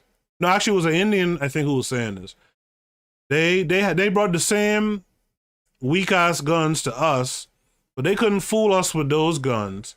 But they were able to fool the Africans with those guns. That's what your history lessons sound like. That's what your children are listening to, right? Or your young adults are listening to, right? It's problematic. Let me pick up a little bit of pace here and get through this. It looks like it's only me with the points, but that's fine. Another point they made was South Carolina retained their Africanness. Is that true today? Is South Carolina still, because he's talking about like Denmark, VC and stuff, but is that true today? Is anyone here from South Carolina or familiar with South Carolina? Have they retained their Africanness? The learning curve says the point of education is to take you away from your people and make you think you're better off without them. Mr. Untouchable said, I've lived that experience several times, man. You learn to be comfortable walking into a room where people hate your guts, LOL. Well, talk about it. I'm sure. Now, I was just talking about in the education because we're talking about like curriculum and Afrikan Centered Education. But I know you guys know about that on those jobs. Whew. I'm glad I don't work in a cubicle. Like I couldn't be around these folks all day in a cubicle. Right? The next point. Education leads to, hold on a second. I can't even understand my own handwriting there. Oh yeah. Education leads to paternalism. So that goes hand in hand with the inferiority. Right? One of the reasons why, and again, this goes back to perhaps why the pro-black perspective says it's difficult, I think was the word he used, in America, for example, but not limited to, but in America, because the same thing goes on in the UK. In America, the way the education is set up, you learn about, Alexander Graham Bell, and you learn about all these people doing all these things. So you have light because of this white boy, you have cars because of this white boy, you have this, that, and the other.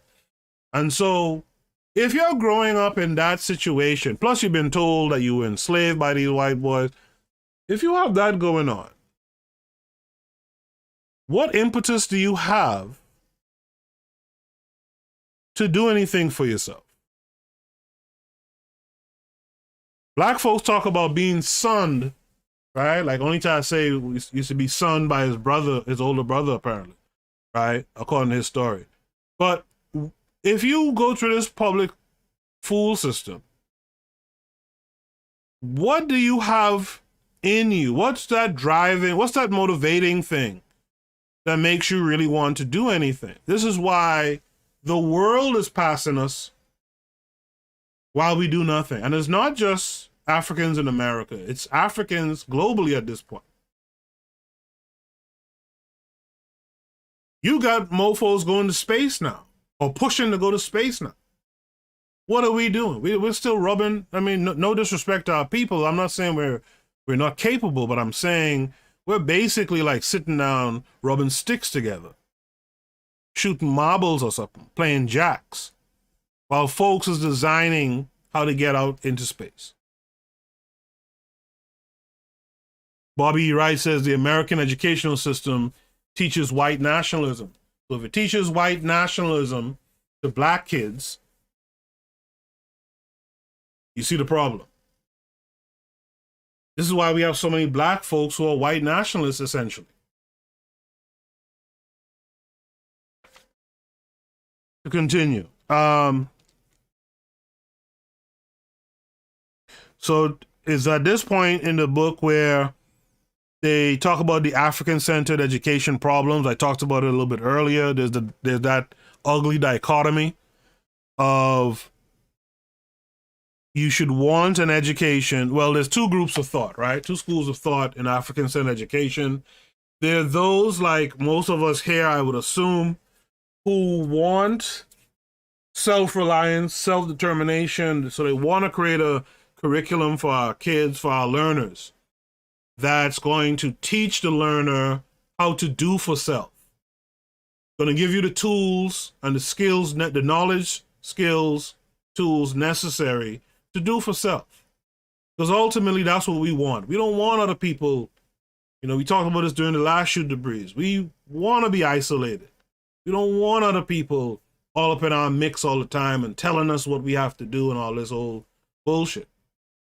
But then you have the other folks, a lot of black folks, again, see the note that Bobby Wright just put up there last. There are a lot of black folks who are integrationist thinking. And what all they want to do is they want to beg this white boy to give them a little multiculturalism. Give them a little chance to flex their muscles and put up a little Kwanzaa dreidel and RBG flags and some kente cloth, ribbons, and all that kind of stuff. We're supposed to be far beyond that shit now. That shit should have been happening back in 1920. We're supposed to be beyond that now. Marcus McGee says no one would be going to space without exploring the materials from Africa. I agree. And that's the thing, too. So there's this conversation that to the African, the minerals are in the dirt. It's just dirt, right? But here's my thing.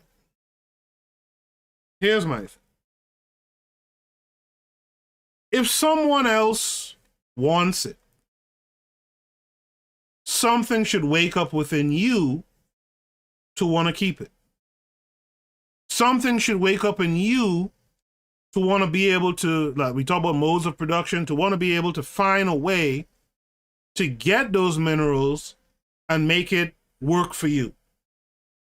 And that if you're going to share them with anyone else, you, because it's under your feet, you should be dictating what terms that they could get those minerals. We're not doing that. We're not doing that. I get it. Mines was chilling, cooling out, but once you start to see, like if I see you come digging under my house,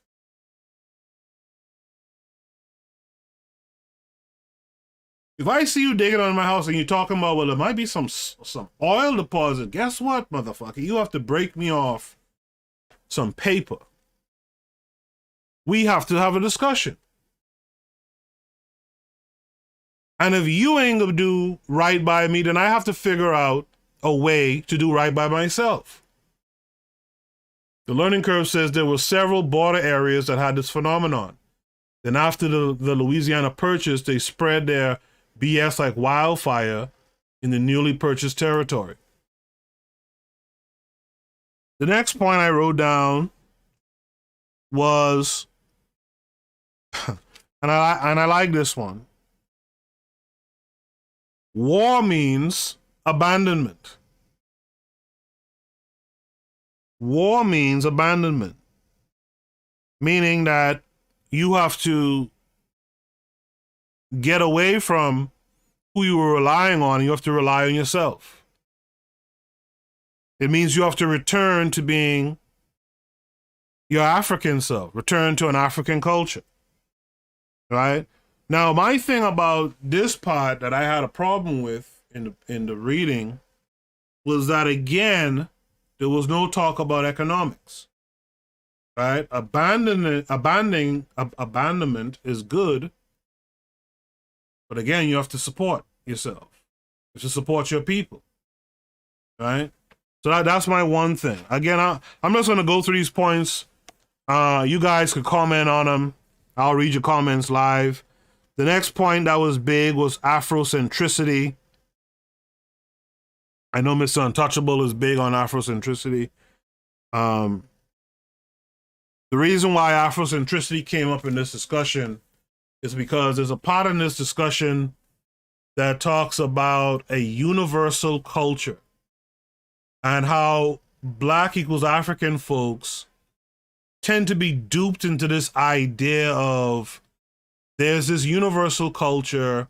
We're all the same. You see white folks do this on social media all the time. Oh, this is why there's so much division in it, because everyone brings up race. We're all one people. Bullshit. Right? There's no such thing as this universal culture.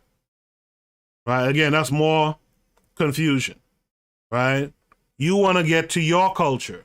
If you're an African, your culture needs to be built around Afrocentricity. Right? Arthur Reserve says, I'm going to check out, but wanted to leave with this. We can act as a nation within a nation in America. We have to work on having defining a strong identity. That's what elevates culture. So he's about to leave. I appreciate you for stopping through. Like, I appreciate everyone who's been here. Right? Again, you guys check out Arthur Reserve. We're going to have to do something where we can showcase some of the talented folks around. Like, we have Dorico Cooper Photography. We have Arthur Reserve. We have a few other people here. We got to find a way to really bring all these different types of folks together and do some work together. But you guys too need to come together with us, right? The hosts of these shows, and also find a way to help and together we could, show your talents and ours, etc., and make this a whole coalition. So I put that out to you guys. Arthur says, culture, education, spirituality, economics. Holiness means to be separate unto. We need a holiness around being African. I could buy that. I like it. The learning curve says integration is not our solution. Phenotype matters. Put that on a t-shirt, matron. Phenotype matters. Right?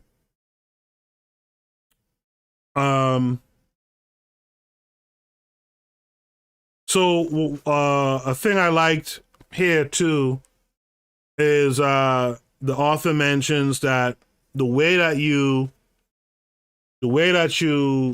teach in the US should mirror the way that others are teaching in other African satellite nations or populations, right? So we're going to get, in a few minutes, we're going to get to how the curriculum is designed. I'm going to give you guys a chance to critique it, right? I'll put it up on the screen. You can critique it.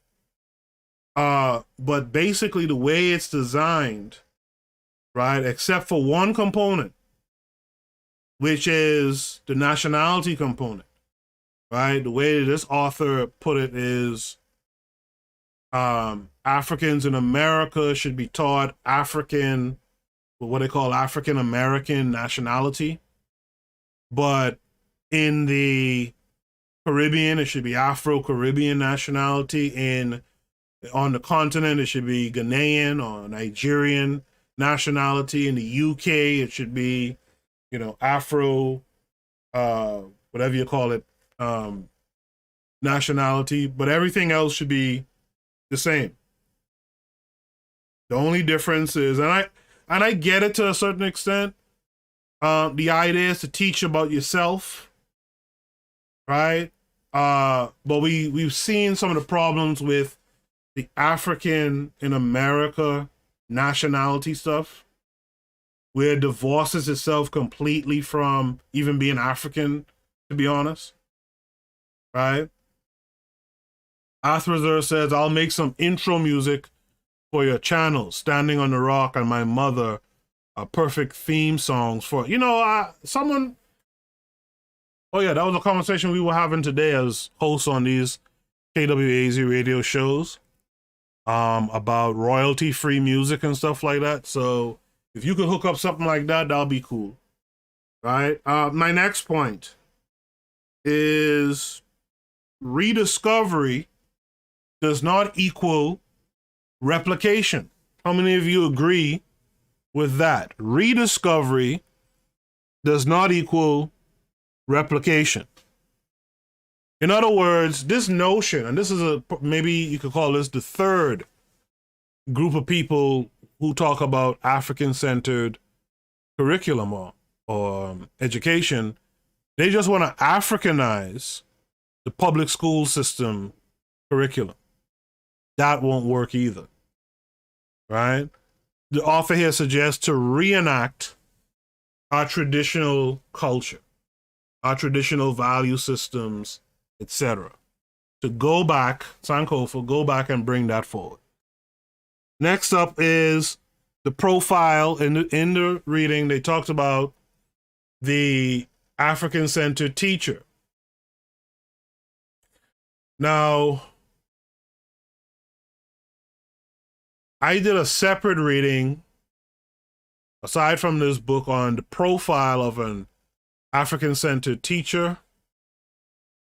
And I think everyone kind of agreed that the teacher in question in that paper, that teacher in many cases went above and beyond. But the general idea, and you have to understand this, the general idea is that if you're going to be a teacher and call yourself African-centered, you have to be fully immersed, right? You have to be fully immersed in Afrocentricity. You should be able to communicate in some language, Kiswahili, for example, right?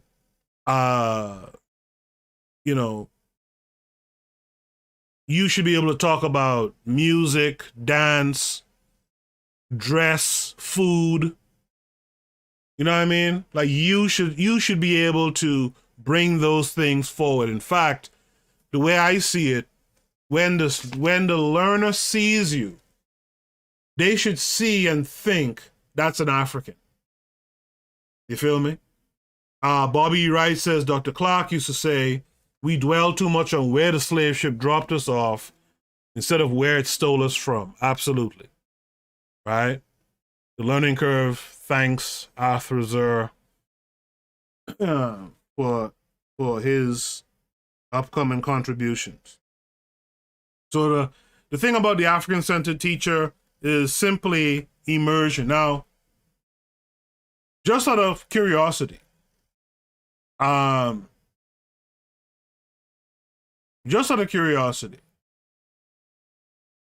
many of you have encountered a teacher before who was fully immersed, right? Who you could say you have a fond memory of for being beyond pro-Black, but being African, right? Mr. Untouchable says it won't work. I see the Rastas do that. They turn everything in the Bible Black, but it is the same Eurocentric theology. The foundation's got to be digged up and replaced. And now we talking. That's why I had to stop dealing with that movement. There's elements of it I still do like and I still do appreciate. But I had to move away from it because when you really sit down and think about it, you're like, wait a minute, this is all Judeo-Christian bullshit. All you did was make folks Black. It's the same dependence upon, King David and his lineage and all this. It's the same shit. It has to go deeper. It has to go deeper. Else you're gonna be similarly confused as you were under Eurocentric theology or Eurocentric education of any kind. This note here says, the interactive circle. Let me see if I could find it, put it on screen. There's an interactive circle. I talked about it earlier. Let me see if I could find the image.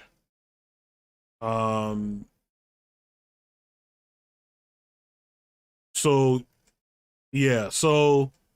interactive circle includes family, culture, and continuity.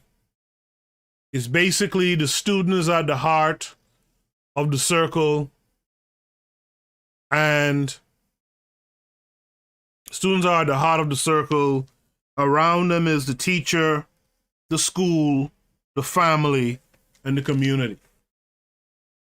So the student is always surrounded by other African-centered elements. The family should be African-centered, which is why it's so important to have adult education as well. If you're going to talk about curriculum, you have to talk about a curriculum where the adults are learning with the kids in some cases.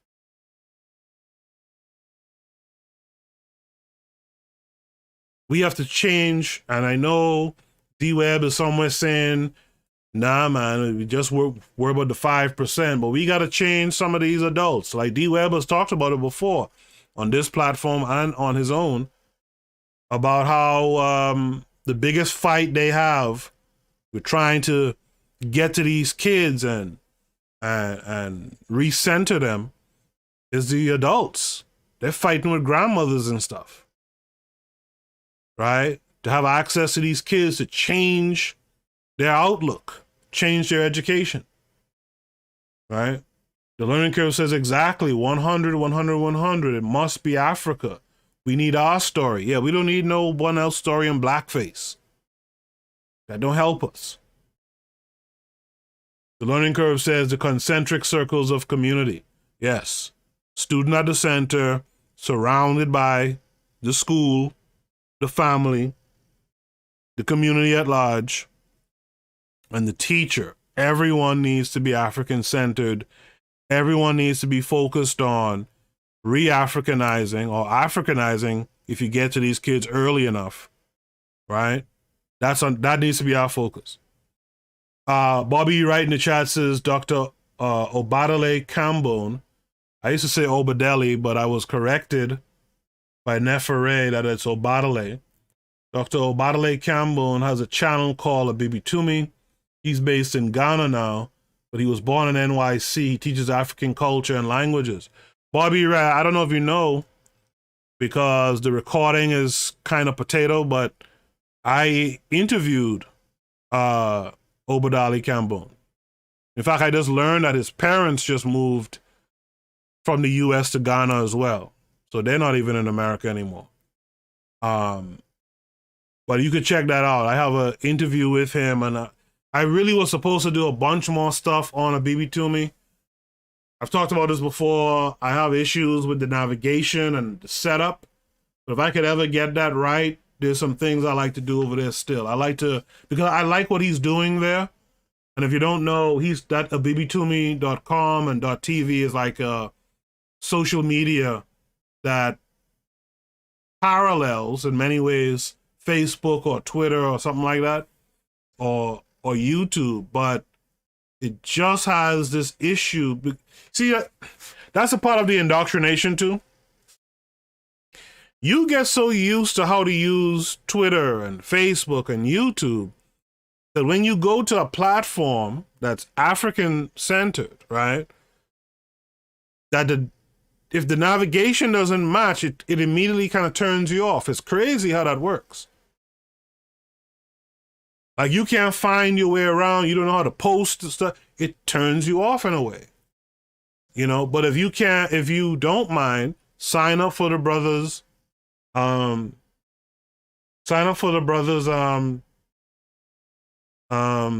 Social media. Pro Black Perspective said his father is famous. Yeah, that's why I mentioned it. His mom is famous. His father's famous, and his mom is prominent too. As a psychologist / psychiatrist. So, yeah, I was going to mention that the dad was on C-SPAN. The Pro Black Perspective says he was on C-SPAN talking about killing white folks, right? Bobby Wright says, yeah, it's hard to get to. I tried also, but I watch his old YouTube lectures. Yeah, he still has some of them up on YouTube, but when I interviewed him, his aim was to divest from white platforms into his own platform, and I can't blame him for it. He even has, it's funny, he has a way to even monetize like videos and stuff like that too. So it's something to double back and check in on when I have time.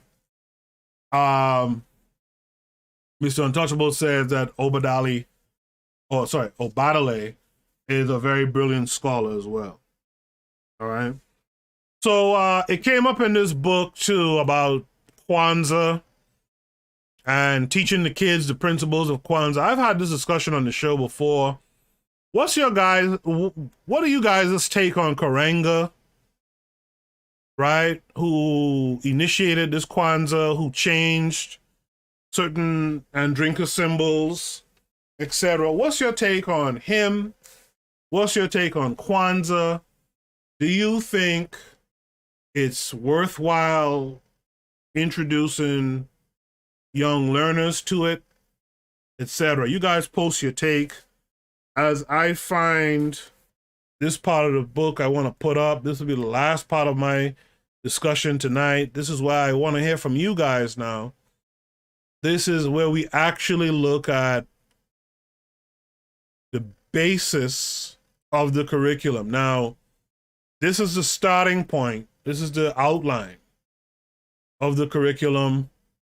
The idea is that you can expand each part. They give us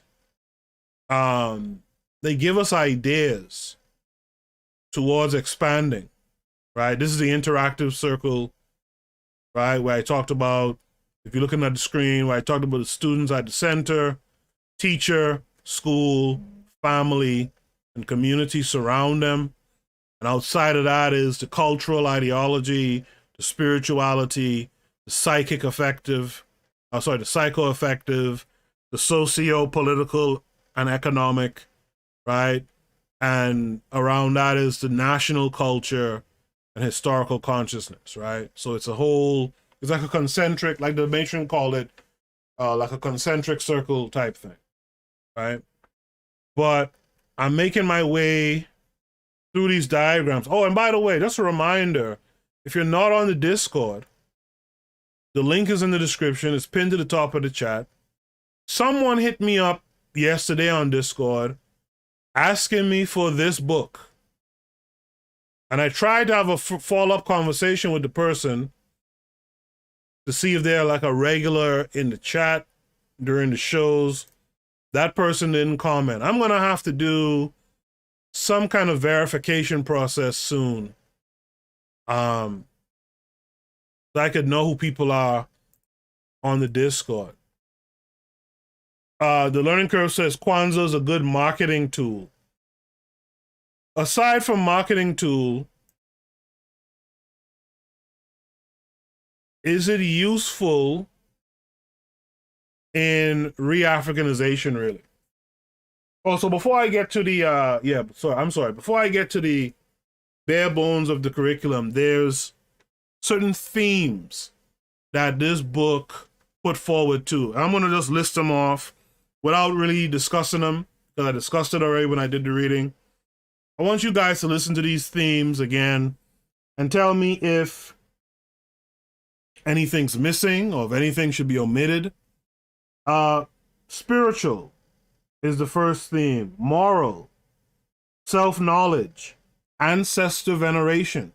When I bring up ancestor veneration to most Black equals African people in the West, I notice I get crazy stares, right? I notice I get these crazy stares when I mention it. When I ask questions like, who has an ancestor altar? I have one now. Who has an ancestor altar? A lot of people, again, give me crazy stares. Oh, Mr. Untouchable, that was you asking me for the book? Oh, okay, I was wondering. I hit you up and I was asking if you're a regular, because I had a feeling it might have been you who was asking me for the book.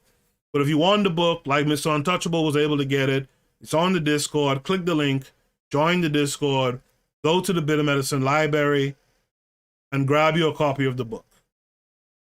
All right? To continue, so there's ancestor veneration, there's African origin of species. That's the thought I was trying to have earlier. African origin of species. There's the African heritage and cultural unity. There's the historical perspective. There's clarity and commitment. There's beauty and aesthetics. There's white supremacy power. There's Pan-African economic unity. There's African American nationality. Remember, I brought that up earlier. That part will change when you move the curriculum to another region of the diaspora, right? So instead of African American, like I said, it'll be Afro-Caribbean, continental African, Afro. Why can't I think of the term? Afro-Britain or whatever. The equality of men and women is a part of this curriculum. Is a part of the theme of this curriculum. Human and civil rights is a part of the theme. Impediments, right? Impediments is a part of the theme. And institutional goals is also a part of the themes of this curriculum, right? So lastly now, I'm done with my notes. This brings us to this bare bones. I won't get into the detailed part of it where they break down some of the stuff, but if you guys can check out my episode of the podcast a couple of weeks ago where I read that John Henrik Clarke paper where he kind of gave like a curriculum, like a starter curriculum. I know the matron knows what I'm talking about. But I want you guys to look at the screen now. And we're talking about curricular domains, and there's 5 of them. And the author says the 5 curricular domains provide the basis for the organization of the subject content within the curriculum. Now, what you're going to see here, remember at the start of this, when I asked about culture, spirituality, and history, and Mr. Untouchable and Arthur Reserve said, no, you have to add more to that. It has to be blah, blah, blah, and blah. And I said, well, yeah, those things are part of culture. You'll see something in this curriculum, right? Razulism showed back up. I guess he finished rocking himself and wiping his eyes. He says Kwanzaa's BS. He stole all the symbols from the Akans and changed their meaning. Karenga's an agent. He beat, raped black women, and his gang killed members of the Black Panther Party. That's why I asked the question. Mr. Untouchable says Kwanzaa is a great marketing tool, but I want some substance with the celebration. If we're going to be a people, we should go all the way 365 days of the year, like the Hasidic Jews. Now we talking. I like that. I get that it's a tool too. I like what the matron said earlier. But that right there, and this goes back to the question I asked on the community tab, I think it was. Yeah, it was a poll about how do you like your conscious content presented. And it was a minority, but there was enough people who said, yeah, I like it to be jokey, gimmicky, and entertaining. The other option was dead serious. I used the vernacular of my hometown, dead serious. That's how I like it. So I like, and I follow where Mr. Untouchable is coming from, right?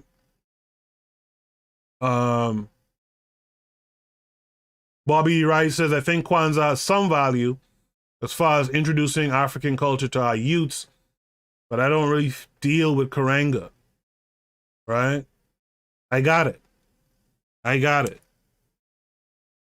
Thank you guys for that response to that question. Looks like I'm starting to lose some folks. Don't worry, we're at the end of this review. Again, I thank you guys for coming through, having this conversation. It makes me feel at least that the weeks that I spent reading that book on air here was worth it.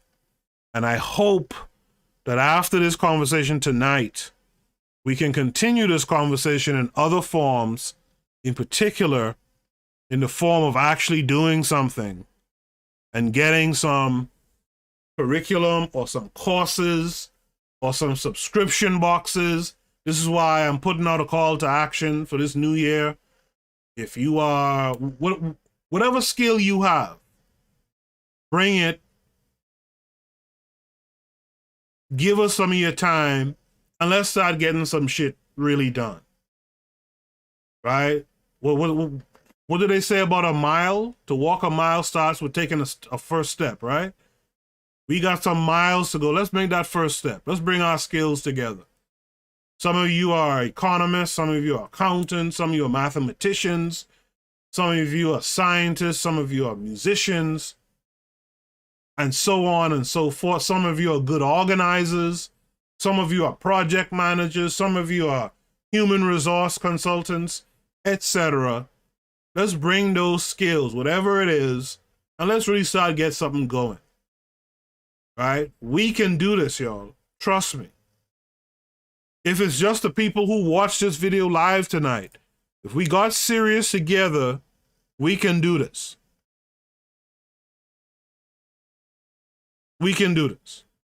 Right? So let's finish this up. These are the 5 domains. Just want to point it out. The first one is cultural, ideological. Underneath that, there's 2 bullet points, culture and ideology, creativity. That's important. The second domain is spiritual, psychoaffective. Self-knowledge, ethics and morality. What do we say about this so-called white, what's the word? White, not prosperity, but White folks winning, they were amoral, right? They got technology from the folks who they vanquished finally after 500 years up out the paint. They struck out and found new lands, and they found a mighty piece of land here with some natural resources on it as well. And that's where their prosperity comes from. The third domain, socio-political and economic. Look what's listed. Political economy is the first thing. Cognition and inquiry, how to think, is the second thing. Technology is the third. Mathematics, sciences, computer sciences. The next thing, the next domain is technology, right? Again, we have the next domain is technology. In this domain, you're going to find, again, mathematics. This is where you focus in on mathematics, science, computer science, functional skills. I talked about this in an old show about how we need to have a more STEM thinking in this movement, right? There you go. And then the fifth domain is nation building. So how this works is that the first four domains of the curriculum all are in service of the fifth domain. Nation building, this is the practical application. So everything you learned in the first four domains, now is your time in this curriculum to put it to practice. Career development, apprenticeships. Now, for that to happen, remember I talked about one thing I noticed this book kind of lacks a little bit, or I should say it doesn't focus on heavily, is economics, economy.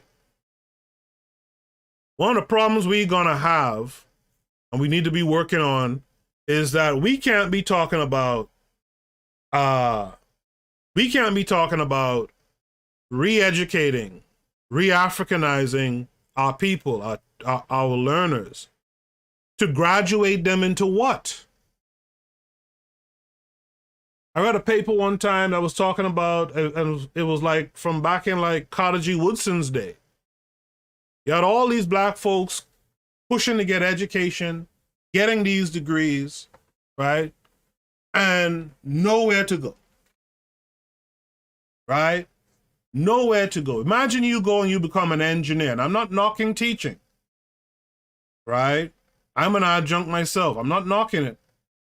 But what I'm saying is you go and you get all this skill and knowledge, take all this time to become something like an engineer. But because you got to go and beg your enemy for a job, you can't work in that field. You then have to do what? Go and become a public school teacher. Again, not shitting on public school teachers. Please don't. I know Arthur is a teacher. And several other people here are or have been teachers. I'm not dissing teachers. Don't get me wrong. But if you're going to school to do something like engineering, computer science, etc., right? What you're going to need is you're going to have institutions, an economy, to be able to employ those people when they're done.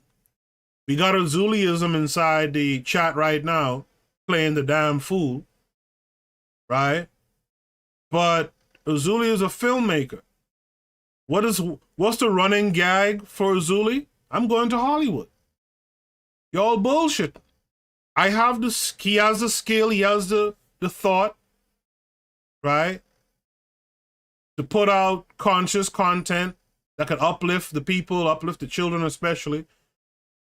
But who's going to hire him? And in fact, because of the situation that we have, which is why we need the re-Africanization, why we need the re-education, even if you put out a lot of conscious movies or film or whatever, a lot of our folks won't even go and mess with it. Because they're not educated to go and mess with it, to go and interact with it, right? So that's something we're going to have to really deal with as well. And that's something, again, we might not see the mountaintop, to sound like MLK for a second, but we could damn well get to the mountain, to the foot of the mountain. right? So you guys, I hope you're listening and paying attention. I hope it's opening you up to wanting to do something, to act. So when we talk about in nation building, career development apprenticeships, that's something we're going to have to deal with. B is research theory and practicums. C is community development projects. Matron, if I'm not mistaken, Flint still doesn't have clean water, right? Well, why is that? Because folks waiting around for this white boy to come and fix it. And the last thing for nation building practical applications is organizational experience. Organizational experience. Let me say it one more time. Organizational experience. We overlook that. Who are the project manager types? Who are the successful organizers? Who have that experience? We overlook the fact that a lot of our people never pass through an organization. In fact, a lot of our people never step foot in the doors of an organization, much less passed up and through the ranks of an organization. Shoot, I would take even a college organizer, campus organizer, high school organizer. At least there's some experience there, right? So that's the curriculum in a nutshell. They go more specifically into it. I'm not going to do that here. You guys can get the book. It's on the Discord. Join the Discord. If you don't know where to find it, ask me where to find it. I'll show you. I'll let you know. Okay? In the chat,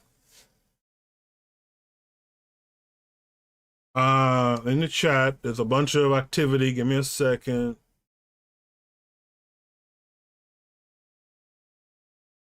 Mr. Untouchable says, how could he steal from the Akans? He is an Akan, and all those other Africans from West Africa, LOL. He steal from himself? I get that question. I understand what Mr. Untouchable is saying. I understand what Azuliism is probably going to say next too, about, he changed the meaning of the symbols. Why change? That's more confusion again, right? That's some shit that white boys do, right? They come in and change the organization, the structure, the names. Why change the names? So Azuliism says, how do you know he's from the Akans? Second, yes, he can steal because he changed the meanings and presented to us like he did it. If he didn't change the meaning of the symbols, it would be different. See, I figured Azuli was going to say that. So he fucking up the frequency by changing the meanings. Zulia, that's a conversation we should have at a later date about frequencies, man. I know D-Web and the Matron and them are on that stuff heavy too. That's something that needs to be talked about. I don't think a lot of people understand. If you notice when I speak, I always talk about, hey, does this concept, does this resonate with you? There's a reason why I bring that up, why I use that terminology. That's something we should talk about. Because I'll tell you what, those Europeans, they knew how to mess up the frequencies of some shit too, which is why they changed the names and all this old shit, right? They changed the frequencies on some stuff, believe it or not. That's why it's important for you to rename your shit. Mr. Untouchable says, Azuli, bring it on Saturday, champ. Save it for Saturday. Azuli laughs. Mr. Untouchable laughs as well. He says Azuli wanted to be the next Haitian Denzel. LOL. KW7 says some of the equipment that I work on in my profession costs $1 million plus. He goes on to say, how much would it cost to build a refinery or a steel mill? You're talking billions of dollars in capital. Here's what I'm saying. And I get that, right? This is why I talk about economy and all that stuff. I get that, right? This is why we need to have thinkers, and most importantly, innovators. You feel me? Innovators. When Black equals African folks were picking cotton and suffering with thorns and all that shit, it was a Black equals African person who came up with that cotton gin, that cotton reaper or whatever it's called, that thing that you see in the old videos that's spinning through the cotton fields? Like a black guy came up with that. No white guy would think of coming up with that because he wasn't out there picking the shit. Right? We got to start being more innovators. You know, finding ways around, reverse engineering. That's the thing that Africans need to start thinking about. Bobby E. Wright says, Dr. Amos Wilson's book, Blueprint for Black Power, is a good guide to nation building. Did the I'm pretty sure the pro-black perspective read that book. Confirm that with me if Oni is still around. I believe you read that book. And if that's the case, you guys should go to that channel and take it in. I believe you read that a couple years back. So that's why it's a little bit foggy to me. I apologize. Marcus McGee says, I work in Flint and we drink out of filtered machines. Oh, Marcus McGee, you are in Flint. Oh, okay, I didn't realize that. All right, he says, we drink out of filtered machines. Right? That means the water is still fucked up. Right? So, you know,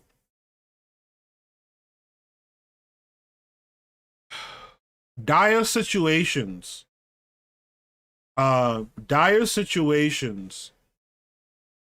really push that innovation thing. The wheel comes about because motherfuckers was like, I'm tired, the carriage or whatever came about because I'm tired of lifting this shit.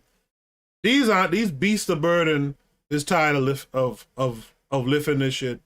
Let's build something. Right? And people started to organize around that thinking. That's how technology comes about. Right? The reason why Google, I saw the pro-black perspective mention like today he was working with Google Sheets or something like that, right? I'm talking to all kind of business here. But give those Google guys credit. They came up with that shit because they're around my age who came up with it, and they remember the times when you had a headache to try get you on Microsoft CD or whatever to be able to get like the Microsoft Suite and all that stuff. They came up with a way to make something comparable that's free, or quote unquote free, because nothing is truly free, right?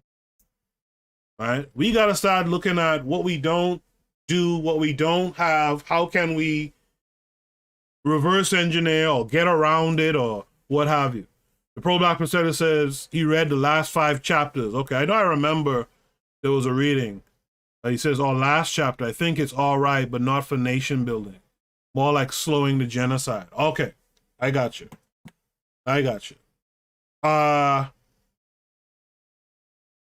We'll see in the new year what I decide to do or not do on the show. Maybe that book is something, maybe the book club will come back. I'll have to talk to Carl Hezekiah about that. Maybe that will come back. Anyway, y'all, I want to thank everyone who was here. Want to remind you guys that you can support the merch store for KWAZ Radio, but more importantly, to me anyway, you can, support the merch store too.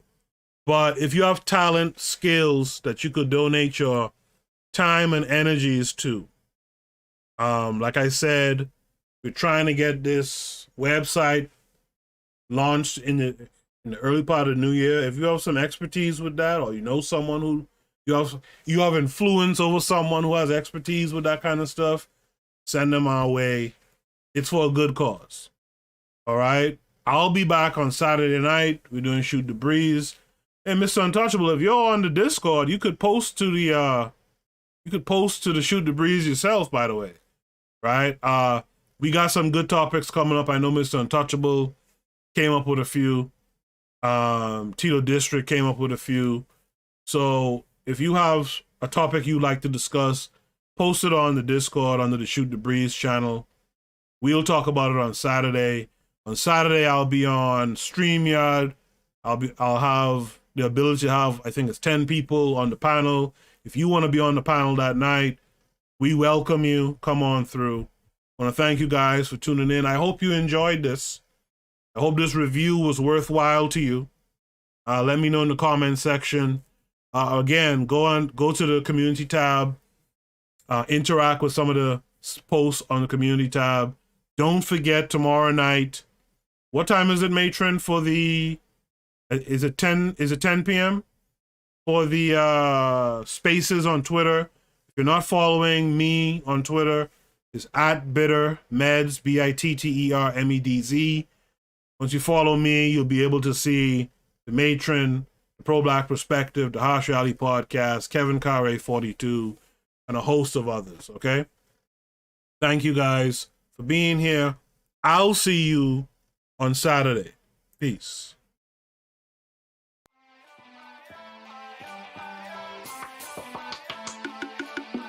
Thanks for listening to the Bitter Medicine Podcast with your host, Koku.